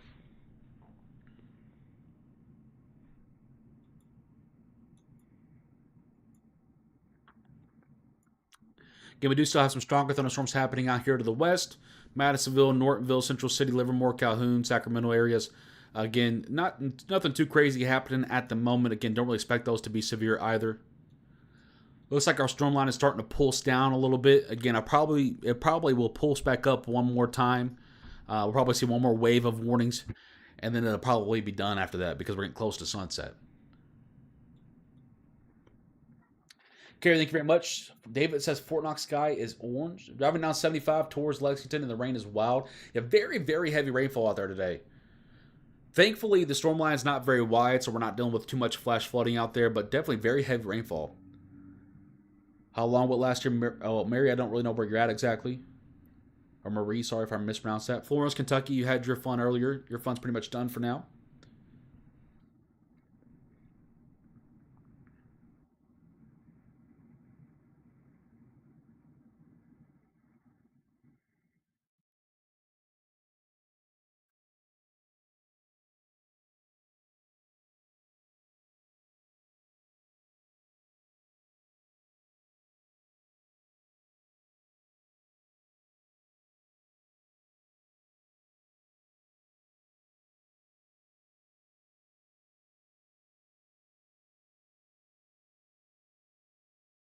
Sorry, giving the Stephen Foster story folks a heads up. Had a lot of wind in Frankfurt. Yeah, it got rowdy there for a little bit, didn't it? It got definitely saw some 60 to 65 mile per hour wind gusts happening in that area. Looks to be calming down a little bit now, thankfully.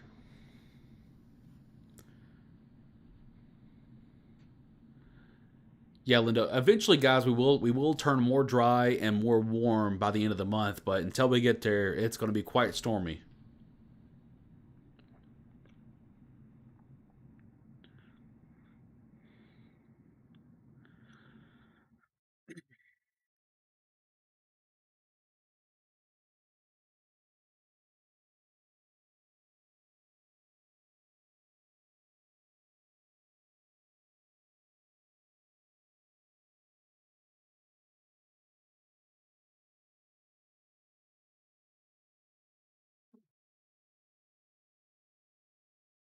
Bowling Green, Kentucky, still have that severe warning there for the next 15 minutes for 60-mile-per-hour wind gust.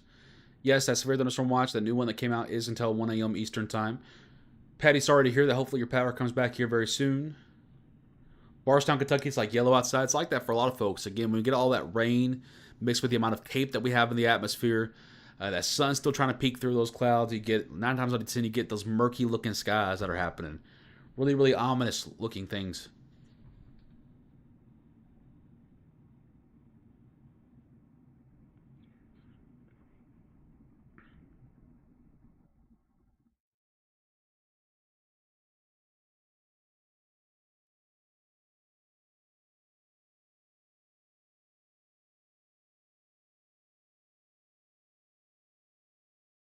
Yes, Ratcliffe's good to go. Yeah, the wind speeds in Bowling Green definitely ticking up. Again, you're still looking at 60 to 65-mile-per-hour winds happening down there. Again, if you are just not tuning in here with us, finally got caught up on some of my messages there. Again, we do still have Franklin, Auburn, Woodburn, Plano, Bowling Green, Smiths Grove, and Brownsville under that severe warning for 60-mile-per-hour wind gusts for the next 10 minutes. I imagine that will probably be expanded and extended. All of your warnings in central Kentucky have been allowed to expire at this time. Falmouth to Augusta, again, you still have for the next 25 minutes there your 60-mile-per-hour wind gust threat. Again, right now, we're at the pulse down version of the storm line. I imagine it'll probably pulse back up one more time before this is all said and done. Manuel, you can send them to our Facebook page.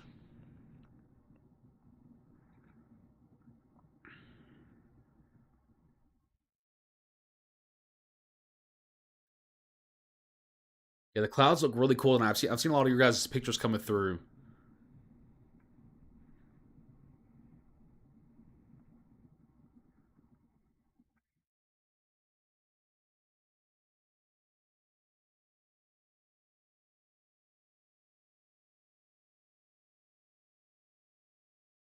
Okay.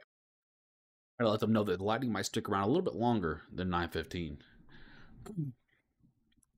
Sorry, trying to keep up with you guys and for those people that we forecast for behind the scenes, like Stephen Foster's story, like some of the metro, not metro, but some of the emergency services that we forecast for. Trying to keep up with both at the same time sometimes gets a little bit hectic. So if you see me getting on my phone, 9 times out of 10 is to update the emergency folks and text some friends and family.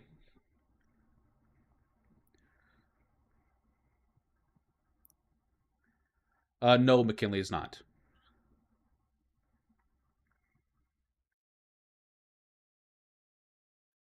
Again, if you're just not tuning in here with us, we do have 2 severe warnings. One for up there toward Falmouth, Kentucky, northern portions of the state, and then down here for Bowling Green, Russellville, Franklin, Plano, Adairville, Smiths Grove, Brownsville. Again, for 60-mile-per-hour wind gust and dime-sized tail. In the middle here, Frankfort, Lexington, Lawrenceburg, Bardstown, Hodgeville, New Haven, Cynthiana. Just stronger thunderstorms happening right now. On the back side toward Madisonville, Central City, Greenville, Calhoun, Livermore, Nortonville, Crofton, Cadiz, along I-24 there. Again, just strong thunderstorms happening there too. Don't really expect those to get too severe.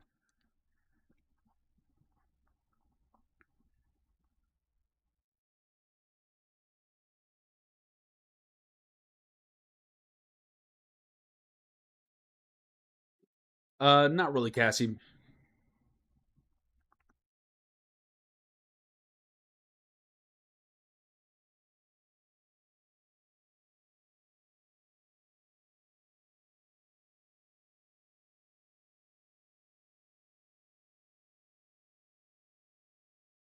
No, Austin, not just yet.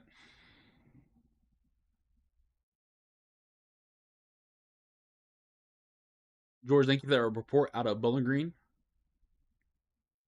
Again, could still see some strong thunderstorm activity behind this main line, but it shouldn't be as severe or severe at all, really. Yes, we are still live on Twitter, Facebook, and YouTube right now.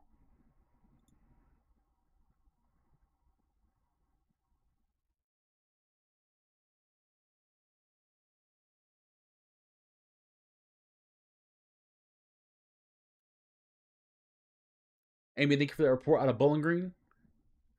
Manuel, thank you very much. Yeah, you're seeing some of the inflow from that storm line behind. Anna, not likely. It's about 2% chance. Main line is still pretty strong to severe, depending upon where you're looking at. Oh, I didn't realize the top half of the radar was cut off there. Sorry about that. Again, guys, there's a 2% chance of tornadoes pretty much everywhere in Kentucky. It's very, very low.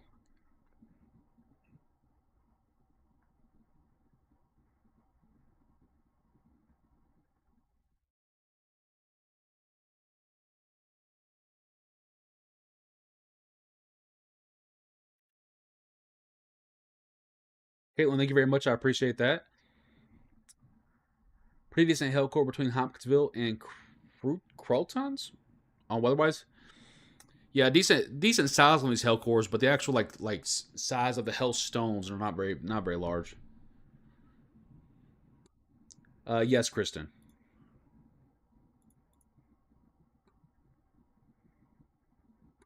Powers out in Barson. Hopefully, get that back soon, Roxanne. Crofton. Oh, okay, gotcha. Shayla, when it gets to Somerset, it should be on the weakening trend quite a lot there. Someone said there was a tornado in Bowling Green. No, there's not. Going to Georgetown now on 75, and the rain is intense. Husband is driving with caution lights on. That's good. That's a good bet. Yeah, the rain it's coming down pretty hard there, guys. Again, the rainfall rates summertime. You get those more warm temperatures and more warm and moist air coming through. Again, it always results in heavier rainfall. I don't see any rotation anywhere. I was actually just looking around. I don't see any rotation happening anywhere really. I'm surprised this part of the line's not severe worn. Got a nice little wind gust happening there. Yeah, I'm not really seeing any rotation anywhere, guys.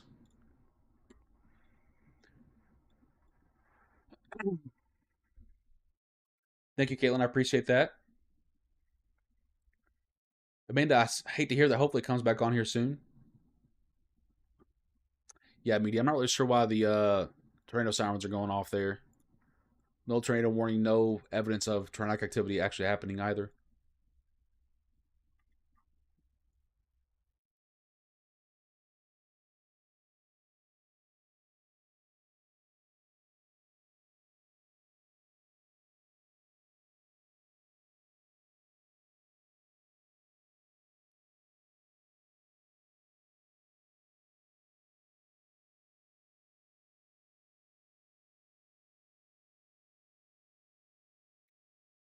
London, Kentucky, these storms should be much weaker by the time they get to you. Mainly just general thunder showers with some light winds possible. Same thing for Harlan, Kentucky. Western Kentucky does not look like any type of risk overnight. Jackie, thank you for the report out of Bowling Green. There is the potential for a second line for Central Kentucky, but it should be much weaker.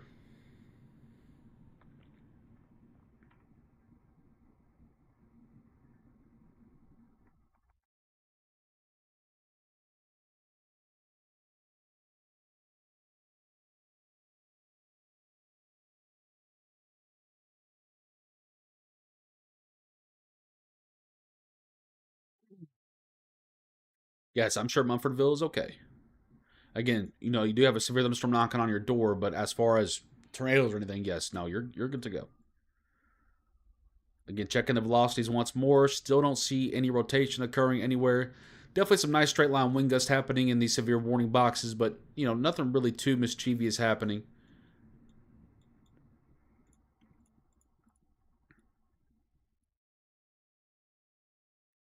Thank you, Haley. I appreciate that. Power's off again on Veterans Memorial. You all need some new power lines up there, huh? Yeah, the basin looks like it's up to about 45, 50 mile per hour on the radar there. Central City looking at some strong thunderstorms right now. Nothing severe. Should not get severe either. Barstown seeing some strong thunderstorm activity. Lots of lightning happening, but not severe.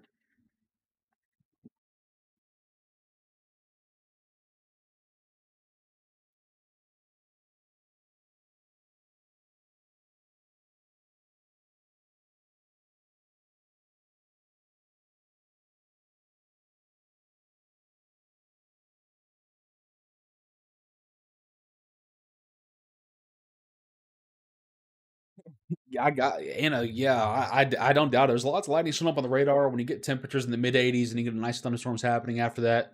You almost always get some really loud thunder to occur.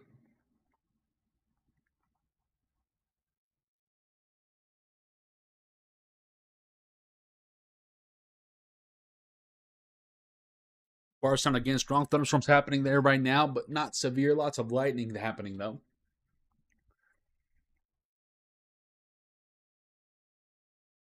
Caitlin, it's okay. Yeah, you're under that thunderstorm watch in Frankfurt until 1 a.m., I believe. Although, obviously, you don't need that until 1 a.m., but that's just what the time they put on it.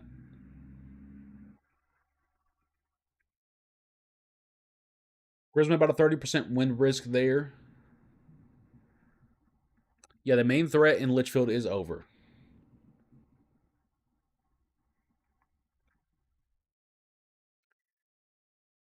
Yeah, I've seen a lot of questions about the sky. You guys have to remember that light travels in waves. It reflects off of things. So there's a lot of it's a very complex answer on why it looks yellow, but very simply, when you have the rain coming down, those dark clouds, the obviously the yellow sun bouncing off of those waves there, it makes it look a little bit more ominous than you would on like a regular day. Obviously, shadows play a big factor. When you have this much cape in the atmosphere as well, which is fuel for the storms and heat, again, a lot of those factors, But the biggest one is light travels in waves, and it creates a lot of these reflections and shadows and deceives our eyes. Main threat in Bowling Green is definitely going to be your damaging winds.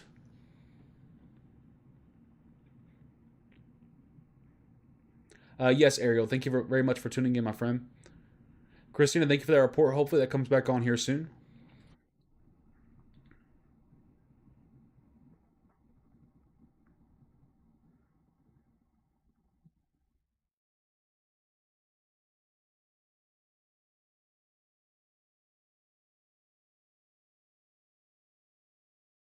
Okay, get that text on.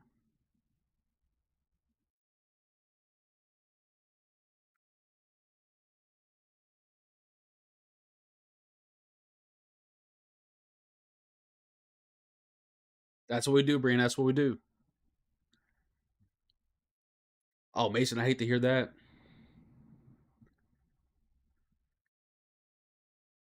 Is there still a trend to watch in Hopkinsville? No, they're trying to watch expired and literally just now.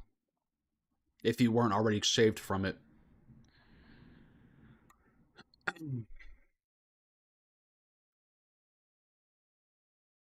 Here's your current watches that are out right now in yellow severe thunderstorm watch until 1 a.m. Eastern time. Obviously, they'll start shaving people off of the backside as this storm line moves through. Not everyone's going to need to be in it until 1 a.m. Eastern time, but that's just the current time frame that it goes out.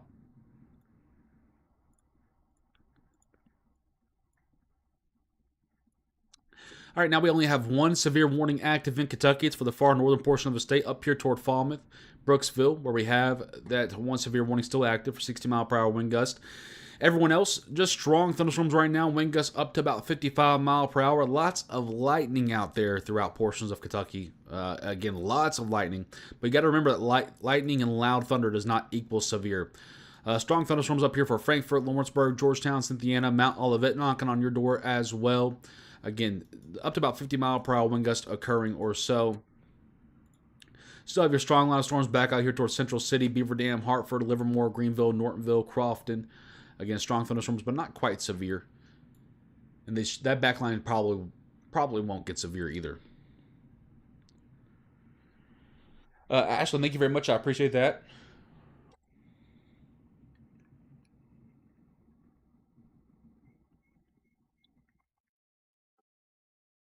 Almost choked on my Mountain Dew there. Someone sent me a video. I gotta see it.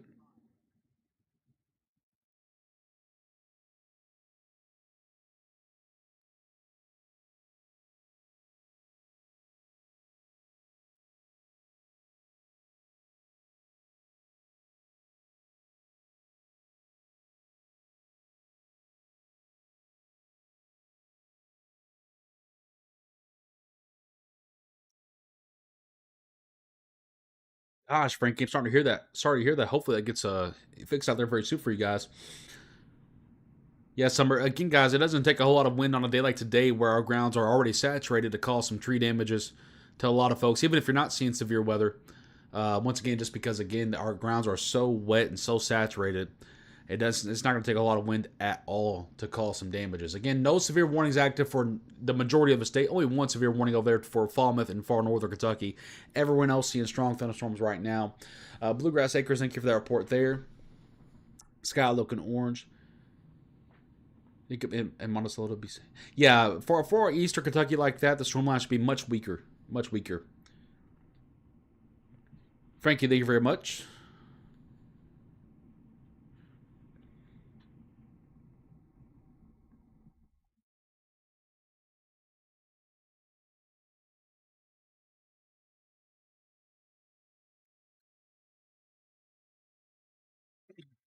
What about Somerset, Kentucky? Storm line will be there in about 2 to 3 hours. Should be much weaker by the time it gets there. Brownsville, I believe you're seeing some strong thunderstorm activity right now, just passing over your area. Again, not severe. Owensboro looking pretty rough right now. The southern portion of Owensboro, most likely, but again, not severe. Very, very, very weak stuff out there, too, by the way. The sky's green in Owensboro right now. Oh, my goodness. We do have a severe warning now on that back line for Crofton, Kentucky, where we do see a warning coming out now for 60-mile-per-hour wind gust, which is not all that surprising to me. It's the southern portion of that back line, which usually ends up being the more severe spot if you're going to get a severe spot from a secondary line. And actually, it looks like a little bit of rotation occurring down there just to the south of Crofton, going out here toward Fearsville, Kentucky. Again, definitely some nice wind gusts happening there. Look on the southern side of this how it's getting a little bit brighter, a little bit more intent with those colors. Again, definitely indicating some nice wind gusts are happening there. I want to keep an eye on this cell. It's almost got that hook trying to develop a little bit as well. Before this cell gets a little more mature, I'm going to run to the bathroom. Give me one sec.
I just looked outside while I was out there. Man, y'all weren't lying. It does look weird. It does look weird. Okay, we do have, again, the severe cell out here toward Crofton, Kentucky, where we're seeing some nice wind gusts occurring out there. Again, on that secondary line. No severe warnings anywhere else except for in Falmouth. Strong thunderstorms still happening in Franklin, Plano, East Bowling Green, Smiths Grove, Brownsville, Horse Cave, Mumfordville. Going out here toward Magnolia, Loretto, up here toward Bardstown, up there toward Lawrenceburg, Frankfort, Midway, Lexington, Georgetown, Cynthiana, Mount Olivet, Falmouth, and of course Brooksville up there. Again, we're still seeing that strong thunderstorm activity. Thank you, Macy. I appreciate that.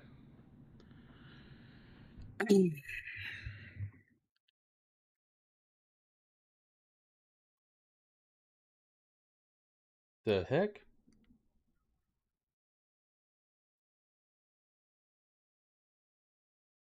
Yes, DGen. Put this in motion for you real quickly so you can see kind of how this has trended over the last hour and a half or so. Kind of see it in motion there. See how slow this thing is moving?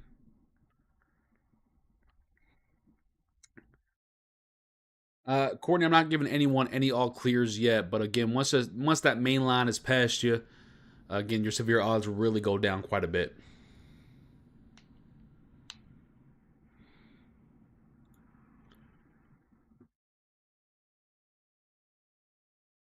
No, this storm is moving east-southeast in Crofton. Starting to see these storms turn a little bit more east-southeast now.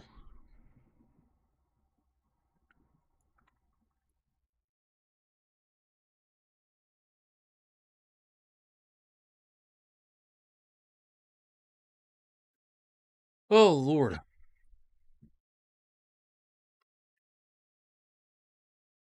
Is it weakening any? It's starting to a little bit. Again, it's not. It's going to take it a little while, but it's starting to weaken a little bit. You know, I think we're at once at like 6 severe warnings. Now we're at 2. So obviously it's a little bit of a sign that it's beginning to weaken a little bit. So many power outages. We're at 35,000 power outages, and of course this is going to be behind and does not count for every company in the state. But power outages are definitely starting to go up a little bit, especially down here where we saw those wind gusts happening. Just a little bit go toward Russellville and Dareville, out there toward Bowling Green. That's where it looks like the hardest hit area is. But you can definitely tell, I mean, just drawing a line here from Campbell down through Shelby, down through Spencer, down through Nelson, LaRue, down here through Edmondson, Warren, and Logan counties. You can definitely tell where that line of storm was pretty much woke up at. Just to the east there of I-65, and then once you get down to the south, just to the west of I-65. You can definitely tell where that storm line really woke up. Richmond is, again, you should have a couple of hours till it gets there. Should be, on the weakening trend by far by the time it gets there.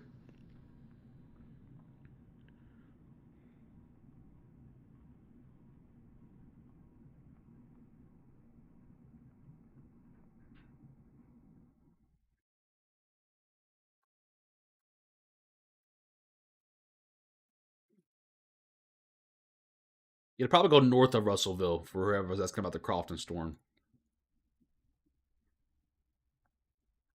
And again, you have to remember that the storm line is going to run into an area that just got hit by thunderstorms, so it's likely going to be weaker. I don't expect this. I don't expect this cell to live on for very, very long in a severe fashion, because you have to remember now this area did not see anything earlier. This is why these storms are a little bit stronger right now. Once these storms catch up over toward I-65, where storms have been going on for for a couple of hours now, again, it'll start to become weaker because the environment's already been hit. So you have to remember that aspect as well. No, it's not like the Owensboro sees too much.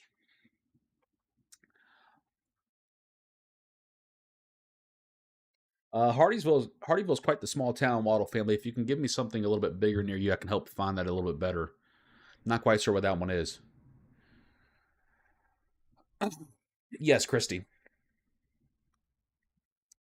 Yes, definitely cooling off a little bit out there with this line of storms. Lily, please, again, if you guys know that you live in small towns, help me out a little bit. Give me a bigger city near you. It's quite impossible to remember where every single small town is. Yeah, this guy looks crazy tonight. I haven't seen any rotation anywhere, no. You can send pictures to our Facebook, Weather Now Kentucky on Facebook. Send them to our inbox there. Maysville got that severe thunderstorm warning knocking on your door, probably just north of you. But you can expect strong thunderstorm activity in about an hour or so.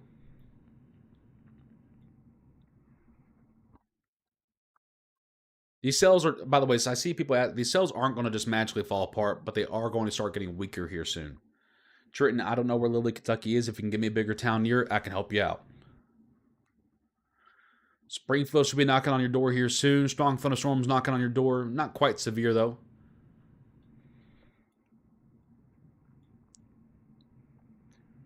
Caitlin, it should start to weaken here. It's already starting to weaken, actually. But they're not just going to die down and disappear. They're still going to be quite strong.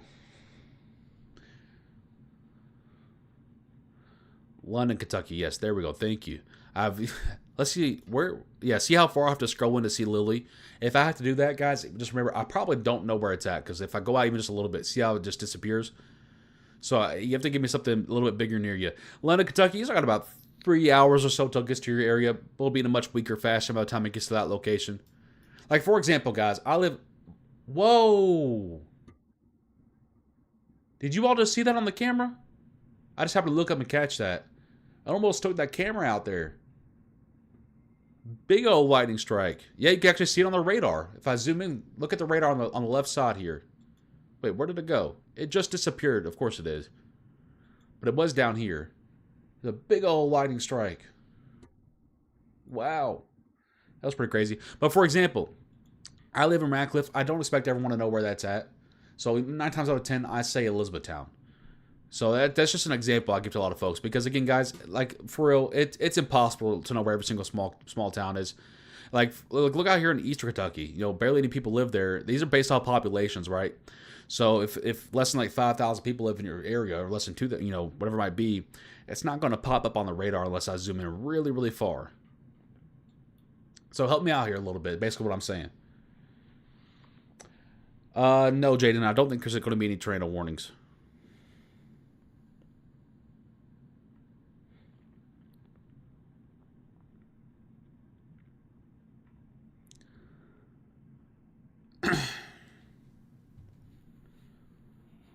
Yeah, Charisma. Yeah, it's just so much more helpful when I get a bigger town. I can answer it real fast for you guys. If I have to go look, and I'm probably going to skip over your town because I don't have time to go zooming in forever looking around. Owensboro, Kentucky, likely going to miss out on a lot of this. Brandenburg's pretty much done. Yeah, again, when I say done, I mean done from the severe threat. Some people are still going to see more thunderstorms tonight. Storm is moving about 25 to 35 mile per hour to the east. Trenton, thank you very much, my friend. Madisonville, Kentucky, you're pretty much done for the night. Olmsted, Kentucky, still got a little bit to go. Maybe this cell over here toward Hopkinsville catches you a little bit. But again, most of your severe threats should be done since you saw that line earlier today. How about Stanford, Kentucky? Still got about an hour and a half till it gets to you. Just strong thunderstorm activity possible.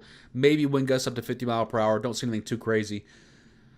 Yes, again, I don't think anyone's really at a major tornado risk tonight. 2% tornado risk pretty much for everyone. Again, very, very low. Wind gust risk as of this point is up to about 60 mile per hour. Breathitt hazard area, again, you still got a couple of hours, or still have quite the, probably 3.5, 4 hours till it gets to your location. Should be much, much weaker by the time it gets there. Steve, that next line in Bowling Green is not likely to be severe in Bowling Green.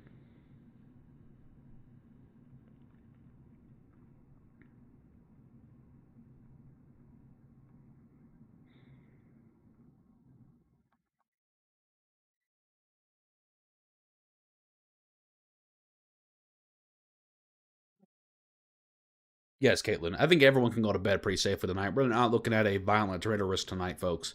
We're looking at a severe thunderstorm. We're looking at strong thunderstorms that are capable of being severe up to 60 mile per hour, and that's about it.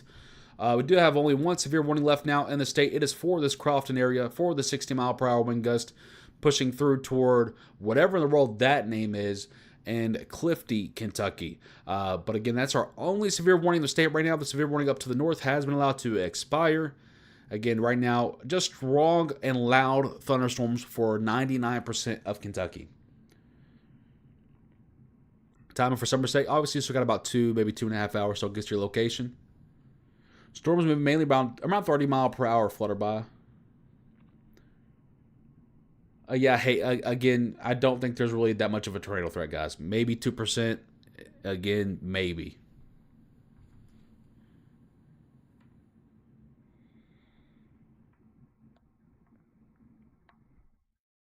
Ooh, nice lightning outside the window here. Just happened to catch out of the corner of my eye.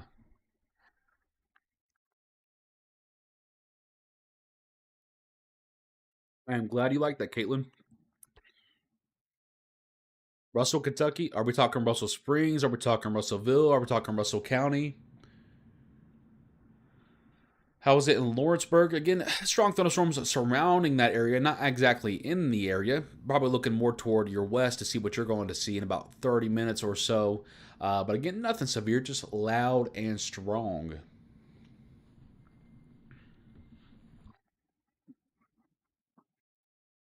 That's the one bad thing about Kentucky too is there's a lot of shared names or a lot of alike names like Russellville, Russell Springs, Russell County, Russell. So there's a lot of shared names. All right, I've already answered Lawrenceburg. Anything serious at Springfield again? It'll be there in about actually it's knocking on the door right now. Just strong at the moment, just strong and loud, nothing severe.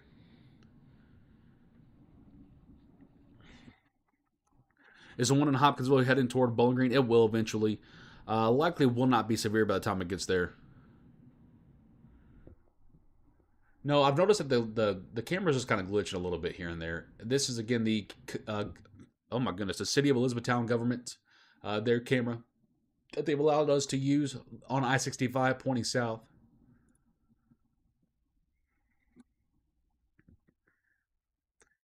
Yeah, I've been looking at Lexington. I was kind of waiting to see if this would get a little bit more severe by the time I got there, but it really hasn't. But just a nice loud thunderstorm on the northern portion of Lexington, Fayette County.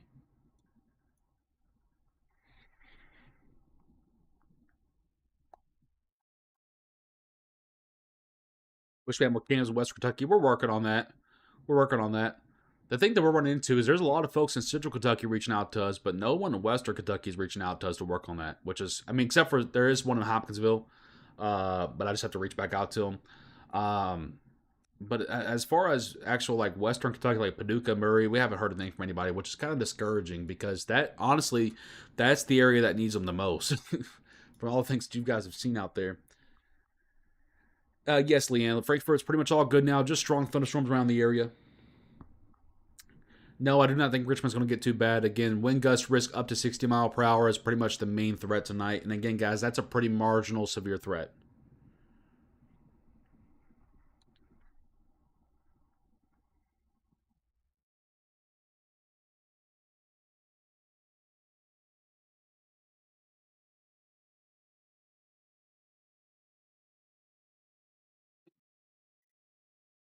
Katie, you could see some strong thunderstorms once again, as you could kind of see from the radar spreading out there. But again, severe risk looks very low with that back line.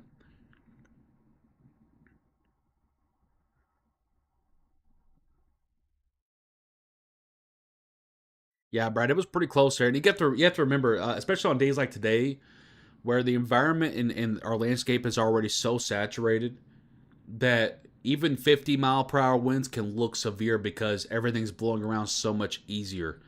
Things are breaking so much easier because there's already so much weight to them. So I think that's something that's very important to remember on a day like today is you're going to see damages even probably from non-severe thunderstorms because everything is so saturated out there.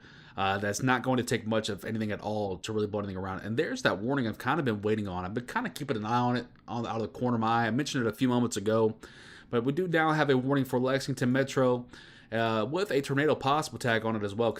I unfortunately have to agree with that. I definitely saw that on the last velocity sweep, but it doesn't look like anything super impressive. Just north of the University of Kentucky, along I-64, I-75 there, we do have that severe warning now for 60 mile per hour wind gust, quarter-sized hail, Hutchinson, Sidville, Bryan Station, and Lexington, again along I-64 to 75 there. We do have some nice rotation occurring, but this looks more like a downburst of winds to me. Again, it's way too spread out to be organized to produce anything tornadic at the moment, but we'll keep an eye on that for you guys. Again, now we have a severe warning for Lexington and for Fearsville and Clifty in southwest Kentucky.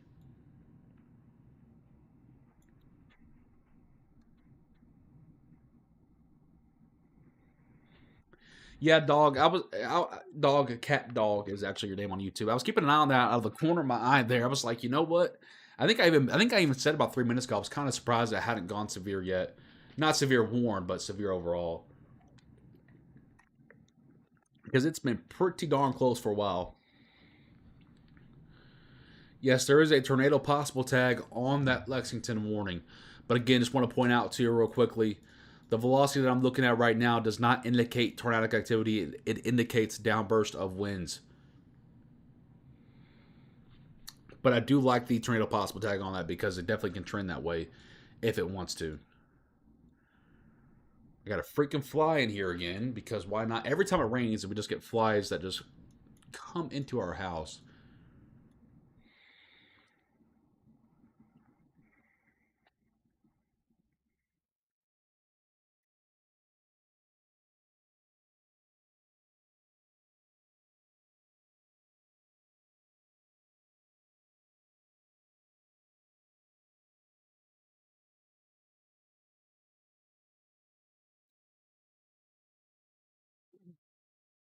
Yeah, there shouldn't be any sirens going off right now. That's for sure. But different county. This is one of my big gripes. Is different counties have different um what is the word I'm looking for, guidelines of what sets off their siren system, and I wish there was one statewide like rules set of rules that a county sets off alarms for because I've seen counties set off sirens for regular severe warnings. I've seen counties set off sirens for code red severe warnings, which is a whole different thing. AccuWeather warnings. I've seen sirens set off for regular thunderstorms before. There should be one guideline by the state for every single county to use, because when you have each county making up their own rules, it gets really hard to handle on like the actual forecasting side of things, because you got people coming in here. For example, Henderson, Kentucky is one of those places they set off that siren system at almost every opportunity they get. It feels like, and I actually have family and friends that live there, so I can't complain too much about the city, or else I get in trouble. But that's just one of those examples where again they go off of something completely different. I know Meade County uses code red. To me, everyone should be only going sirens off of the National Weather Service, and that's it. Because when you start factoring in all these different private entities, it gets even us. I mean, we're a private entity, and I still say you should only go off of sirens from the National Weather Service warnings, and they should be for specific things that the entire state has to use the same guidelines. Because it's the worst. It's the worst thing in the world to you guys coming in here saying sirens are going off, and I'm like, well, what are they going off for? You know, it's more confusing than anything. It's more confusing than anything, and I think it sets a false expectation depending upon if you're traveling. Because you could have one county, like let's say Lexington does one thing, but the county that Paris, Kentucky's in can be doing a different thing, and that to me is bizarre, bizarre. Like there's no reason these sirens should be going off right now. Again, if you're just not tuning in here with us, we do have one severe warning active for Lexington, Bryan Station, Hutchinson, and Sidville. 60-mile-per-hour wind gust and a tornado possible tag on that severe warning. But looking at the radar here, you can very clearly see this looks more like a downburst of winds, not necessarily tornadic.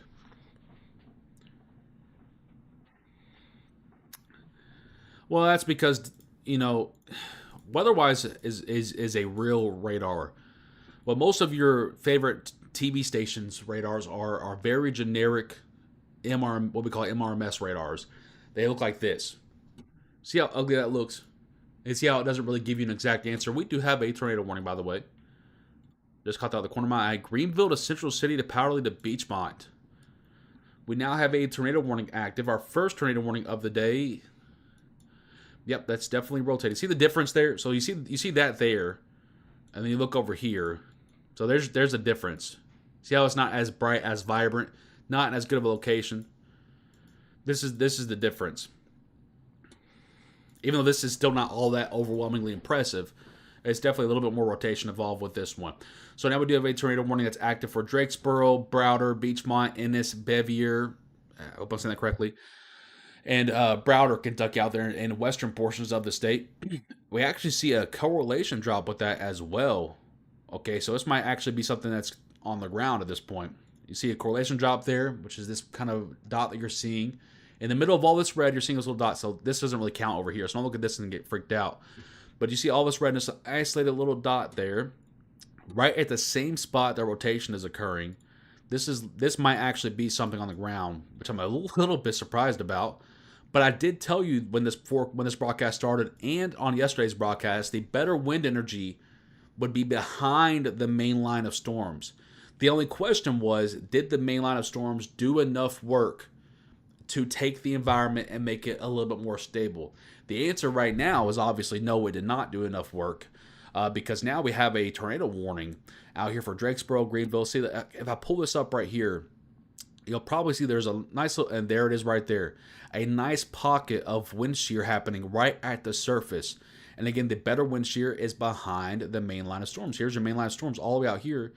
Better wind shears right where that tornado warning is, almost right where that is. So again, that's where your better wind shear is. And if you look at the helicity, get that off my screen. Look at the helicity at the ground. It's also in the same spot. So again, behind the main line of storms. This is why I have not given anyone any all clears yet. Just because, again, the better wind energy is technically behind the main line of storms.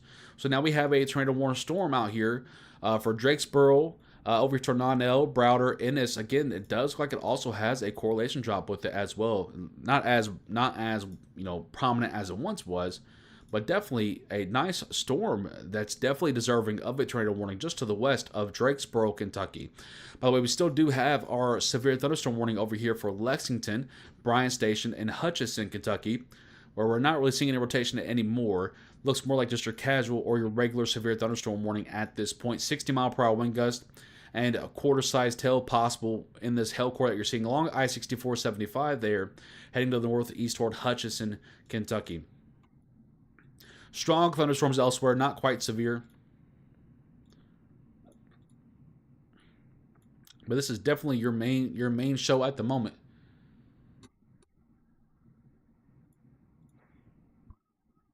Once again, we do have that tornado warning for Muhlenberg County until 9:15 p.m. Central Daylight Time.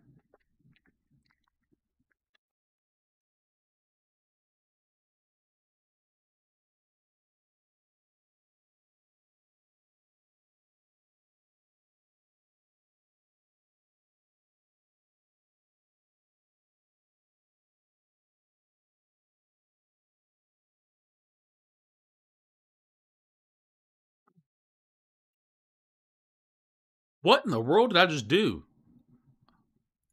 Okay, there we go. Wow, that freaked me out. I have never done that before. I just spun the radar 360 degrees by accident. Okay, we do have that tornado warning in purple there for Drakesboro, Beachmont, Paradise. You can see the purple arrow here picking out where the rotation is, heading it off to the east there. And then again, we do still have that severe warning over here for Lexington, Bryan Station, and Sidville, Kentucky, toward the Lexington Metro. So that's what we're looking at right now, folks. Yes, again, Muhlenberg County has that tornado warning.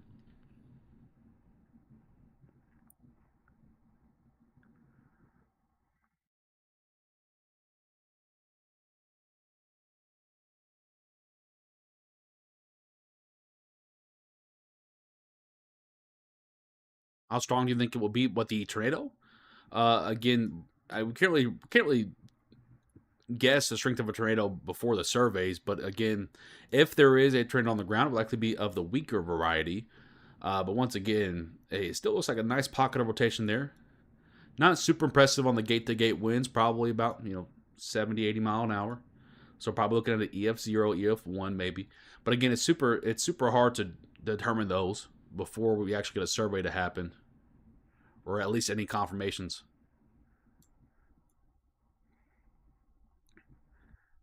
Again, guys, we just spent the last hour and a half probably answering all the backyard questions. Right now, we're focused on the tornado warning and the severe thunderstorm warning that we have right now. Everywhere else in the state, just strong thunder showers at the moment. The only warnings we have is the yellow severe thunderstorm warning near Lexington and the purple tornado warning near Beachmont and Drakesboro, Kentucky. That is it. Everywhere else is just strong and loud thunderstorms.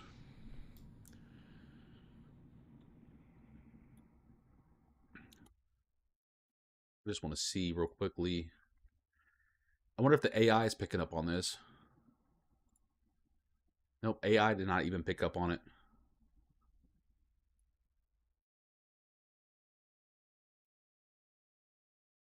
Interesting.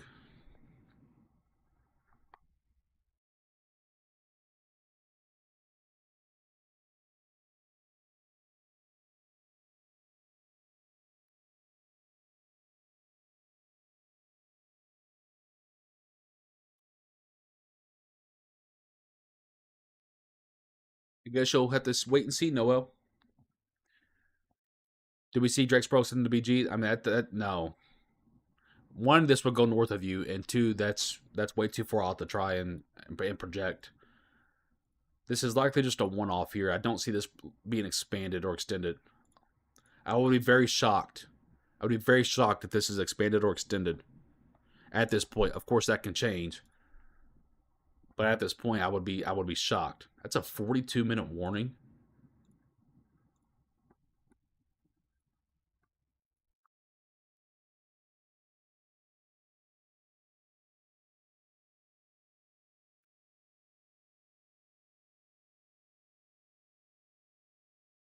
I don't think anyone needs to be scared. Again, 2% tornado risk, right? So odds are we were going to have 1 to 2 of these tornado warnings and then be done. Right now, we have made it How long have we been live here? 3.5 hours. And this is our first tornado warning. So it's pretty much going as forecasted. I didn't think we were going to get through the night without one. I was hoping we would. But again, 2% tornado warning over a storm span of about 6 hours.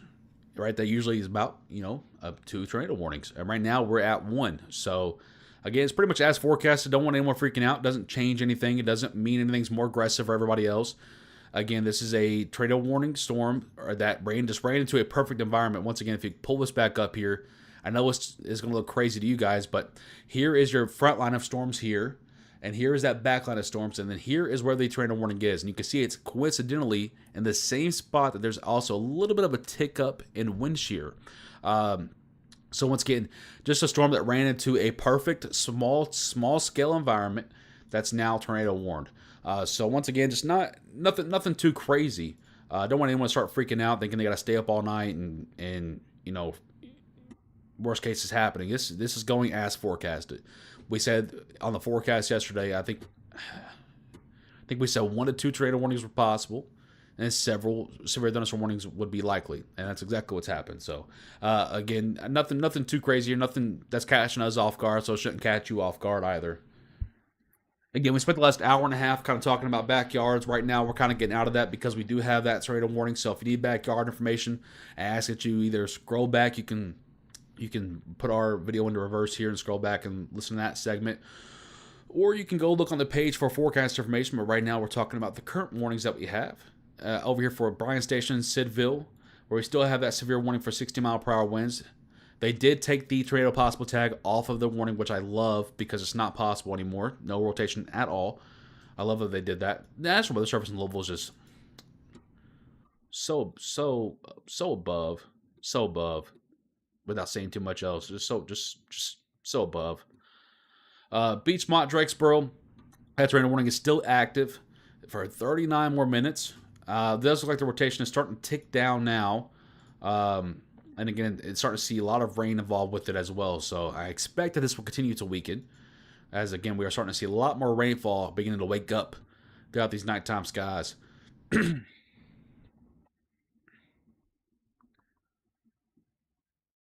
No, Caleb, but again, straight line winds will knock down a lot of stuff on a day like today where the environment's already wet.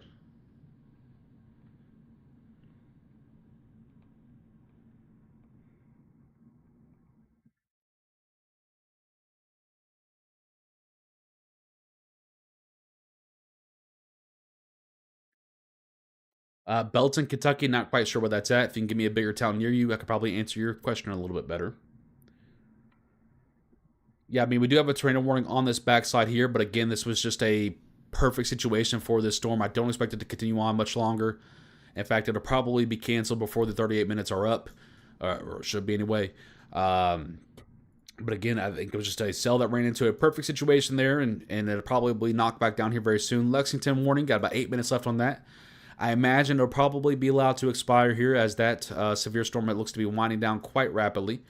Elsewhere throughout the state, we do have some tough winds out there toward Scottsville, Park City, Horse Cave, Mumfordville. We do also have some more tough winds out here toward Lawrenceburg, Kentucky, up there toward Cynthiana as well, going out toward Mount Olivet. But once again, these storms are on the quite a little bit of the weakening trend at the moment. And again, there goes the tornado warning. It has been canceled, as you can see. Let me just update the radar, make sure I didn't get. Let me just double check before I put my foot in my mouth.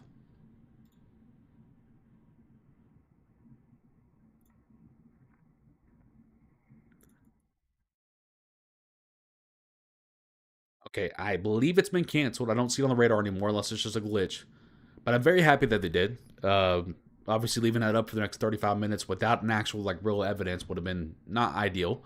So the tornado warning has been canceled. Again, it was just a cell that ran into a perfect situation. Okay, so I don't want anyone overthinking it or freaking out or thinking anything's changed or thinking the tornado forecast has gone up. No, it was just a cell that ran into a perfect situation, a lot like the tornado warning we had yesterday. Or was it yesterday or a couple days ago?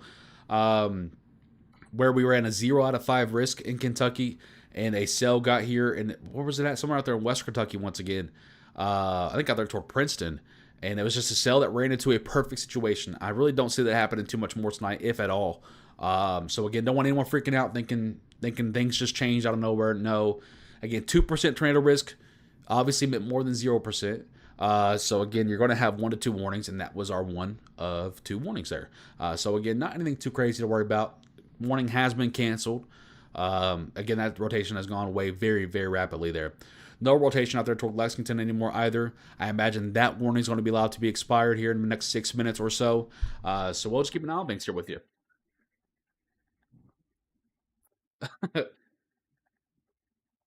Yeah, I don't doubt it, Cam. I think I measured 62-mile-per-hour winds when it came through there earlier.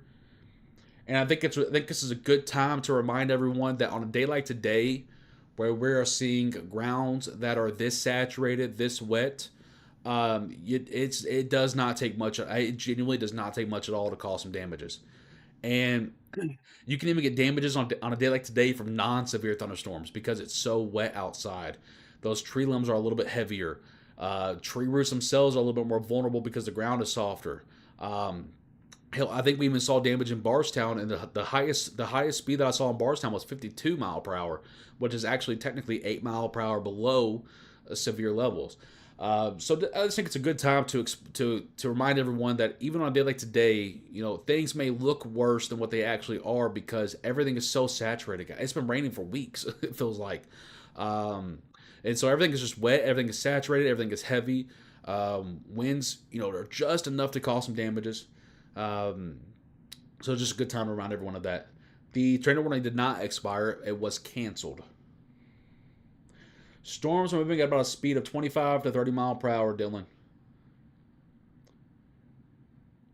Should I? No, Lawrenceburg storm should probably not be warned yet. I've been keeping an eye on it.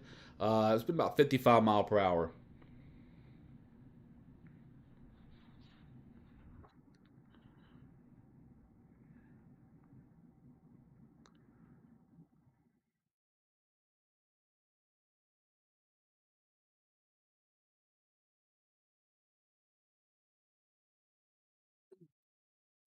Again, this second line is going to start to, as you can kind of see here, I'm going to put this in motion here. For a lot of you asking about the second line, I want you to watch the radar here with me.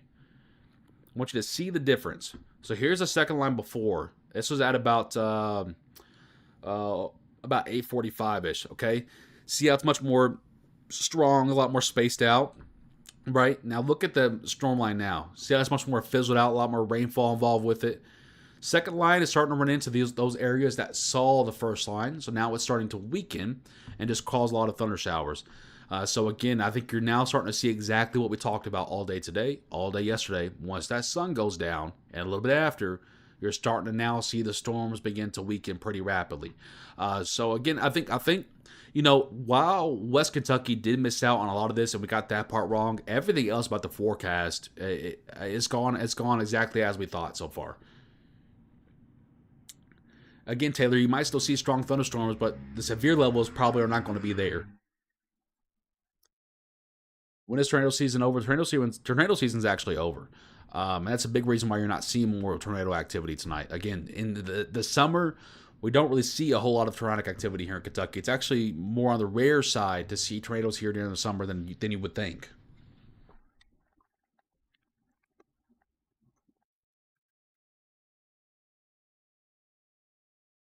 I got you, Rob. Thank you very much.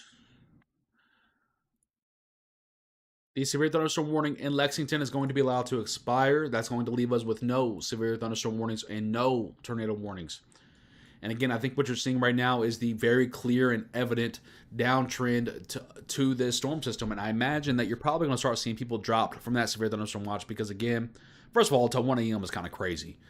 Number two, again, as the storm line moves to the east, one, it's running out of that sunlight. Number two, it's running away from the better wind energy.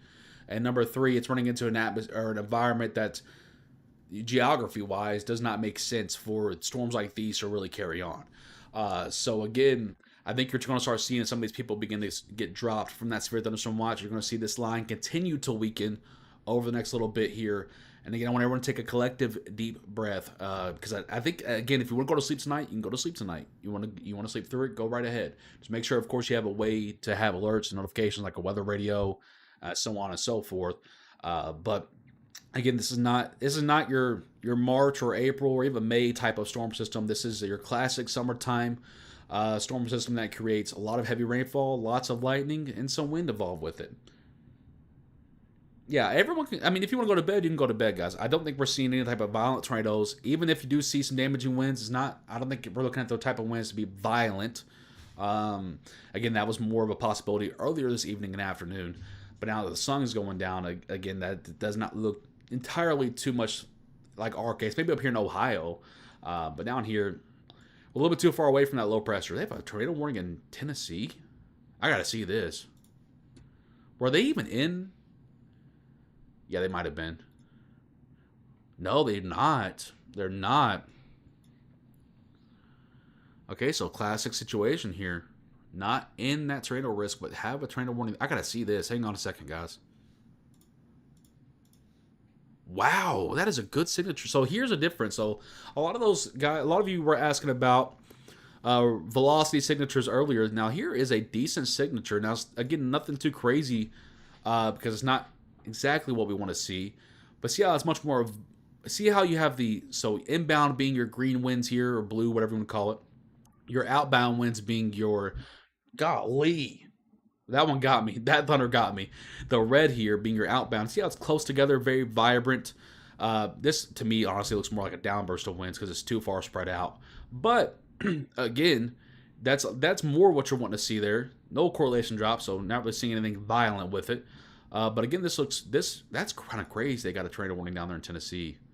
I'm not going to lie, that's a little crazy. Okay, all severe warnings in Kentucky have been allowed to expire, by the way. Dude, that thunder just got me. Bremen sirens, there should be no reason that anyone's sirens anywhere at all in Kentucky should be going off right now. Central City, just strong thunderstorm activity. Yes, Grayson, Kentucky will definitely have some strong thunderstorms later on tonight. But severe parameters don't look very likely. Yeah, Ivy, that was pretty insane. Rochester, strong thunderstorm activity possible. Trenton, thank you very much. I appreciate you. I think we're going to wrap up this broadcast here soon, though, folks, because, again, we don't have any severe warnings in the state. You're obviously starting to see the downtrend or the post-sunset downtrend that we talked about. Pretty much everything's going as forecasted, so if you watched our video last night or any at all tonight or looked at any of our posts, you know what's coming. Richmond, golly, that lightning is crazy.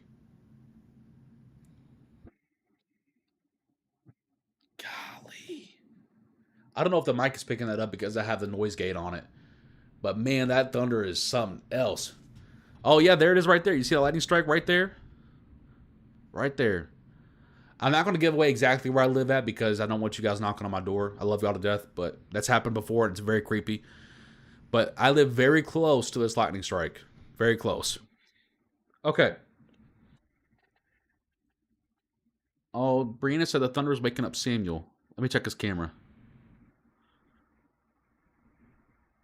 Oh, sorry, buddy. Okay, let me get a few of your questions real quickly before we sign off, but I'm not going to get into too many because we've been live for almost 4 hours here. If you don't know what's happening by now, God help you. Don't knock yourself, man. Stay safe. Yeah, you also go to Walmart with me. It's pretty crazy. It's lightning here in Campbellsville. Thank you for that report there.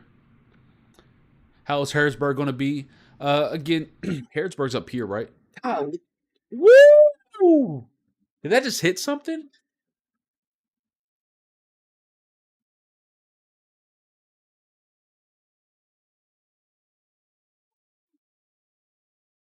Golly. Chimney crickets.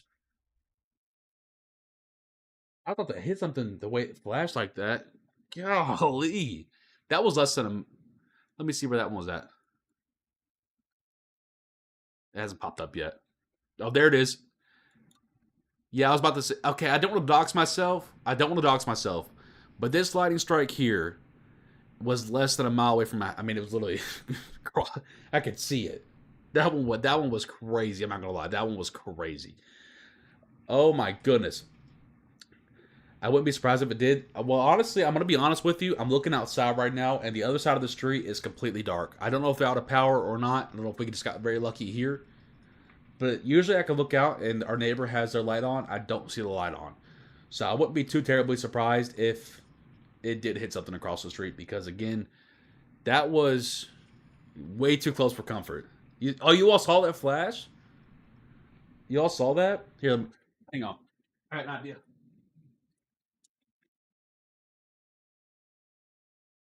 Oh, now my camera lighting looks weird. Hang on. Let me fix that. Don't worry, I'll get some of your questions in a minute. There's no severe warning, so don't freak out on me. I'm fixing my camera so it doesn't look so weird. Yeah, that's good enough there. Okay. Now you'll be able to see the lightning come through. Okay. Between Carlisle and Paris.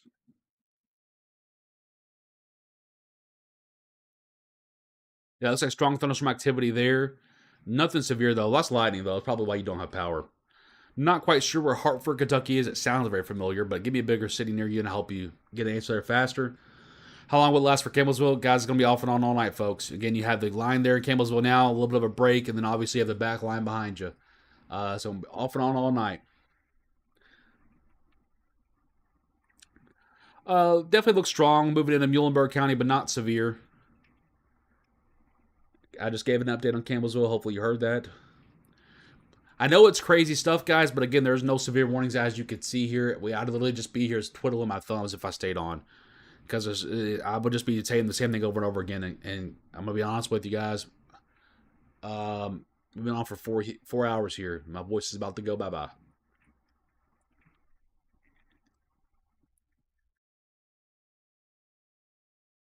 Oh, Ashton, I'll check that out here in a little bit. That sounds really cool.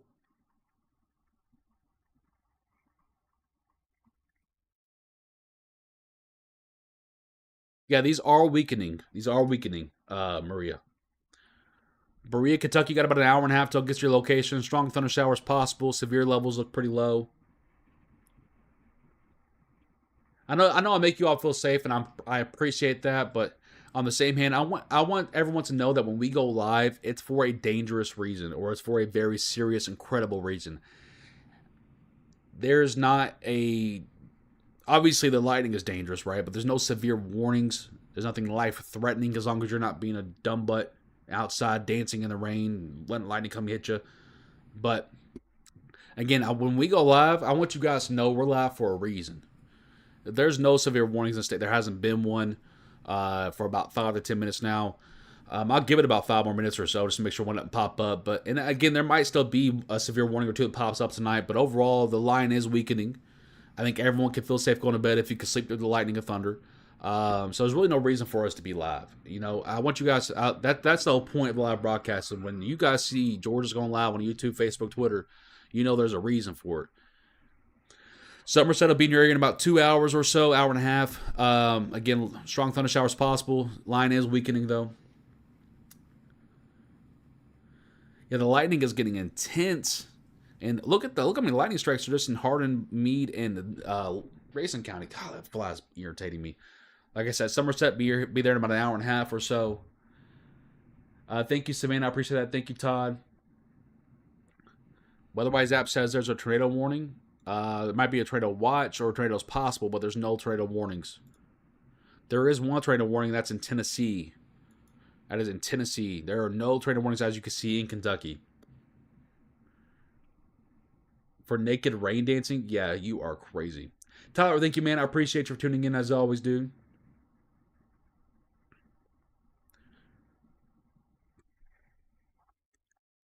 Amy, no. Pretty much just strong thunder showers rest of the night there.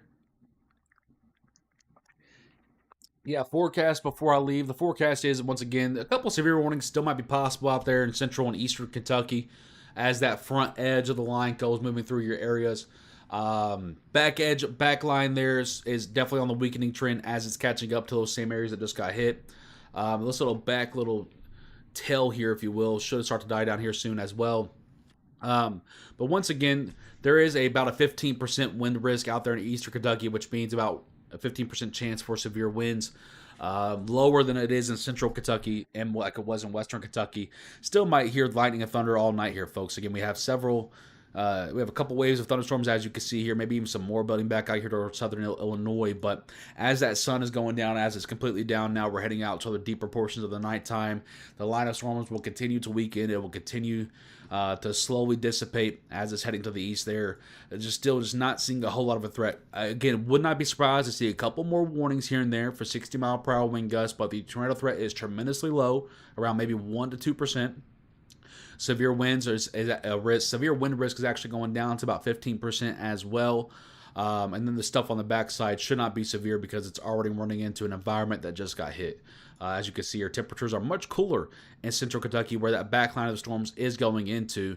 So you can tell the environment's a little bit more stable than it was this afternoon. So again, I think the threat for everyone is starting to go down. If you already saw the front edge of the first line, your severe threat's pretty much over. For those of you that have not seen any storms yet, again, the severe threat is still going down.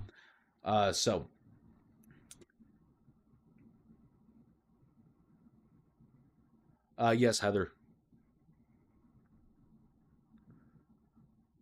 Thank you guys again for tuning in. I appreciate you guys so much for all the likes and shares. Thank you to all the new followers, subscribers, all that good stuff. I appreciate you guys. You guys know I will continue to post radar updates. If we need to go live again in the future, we absolutely will be live for you guys. But once again, I want to remind everyone, take a deep breath. Take a deep breath. Loud and bright lightning does not equal severe weather, okay? So just because it's loud outside, just because it might look scary outside, does not mean you're in any real danger. Now, of course, if you go dancing with a metal stick in the middle of the road, you might get hit by lightning. But as long as you're not being a dumb butt, you're good to go. I want to remind everyone there are no active severe warnings in the state right now.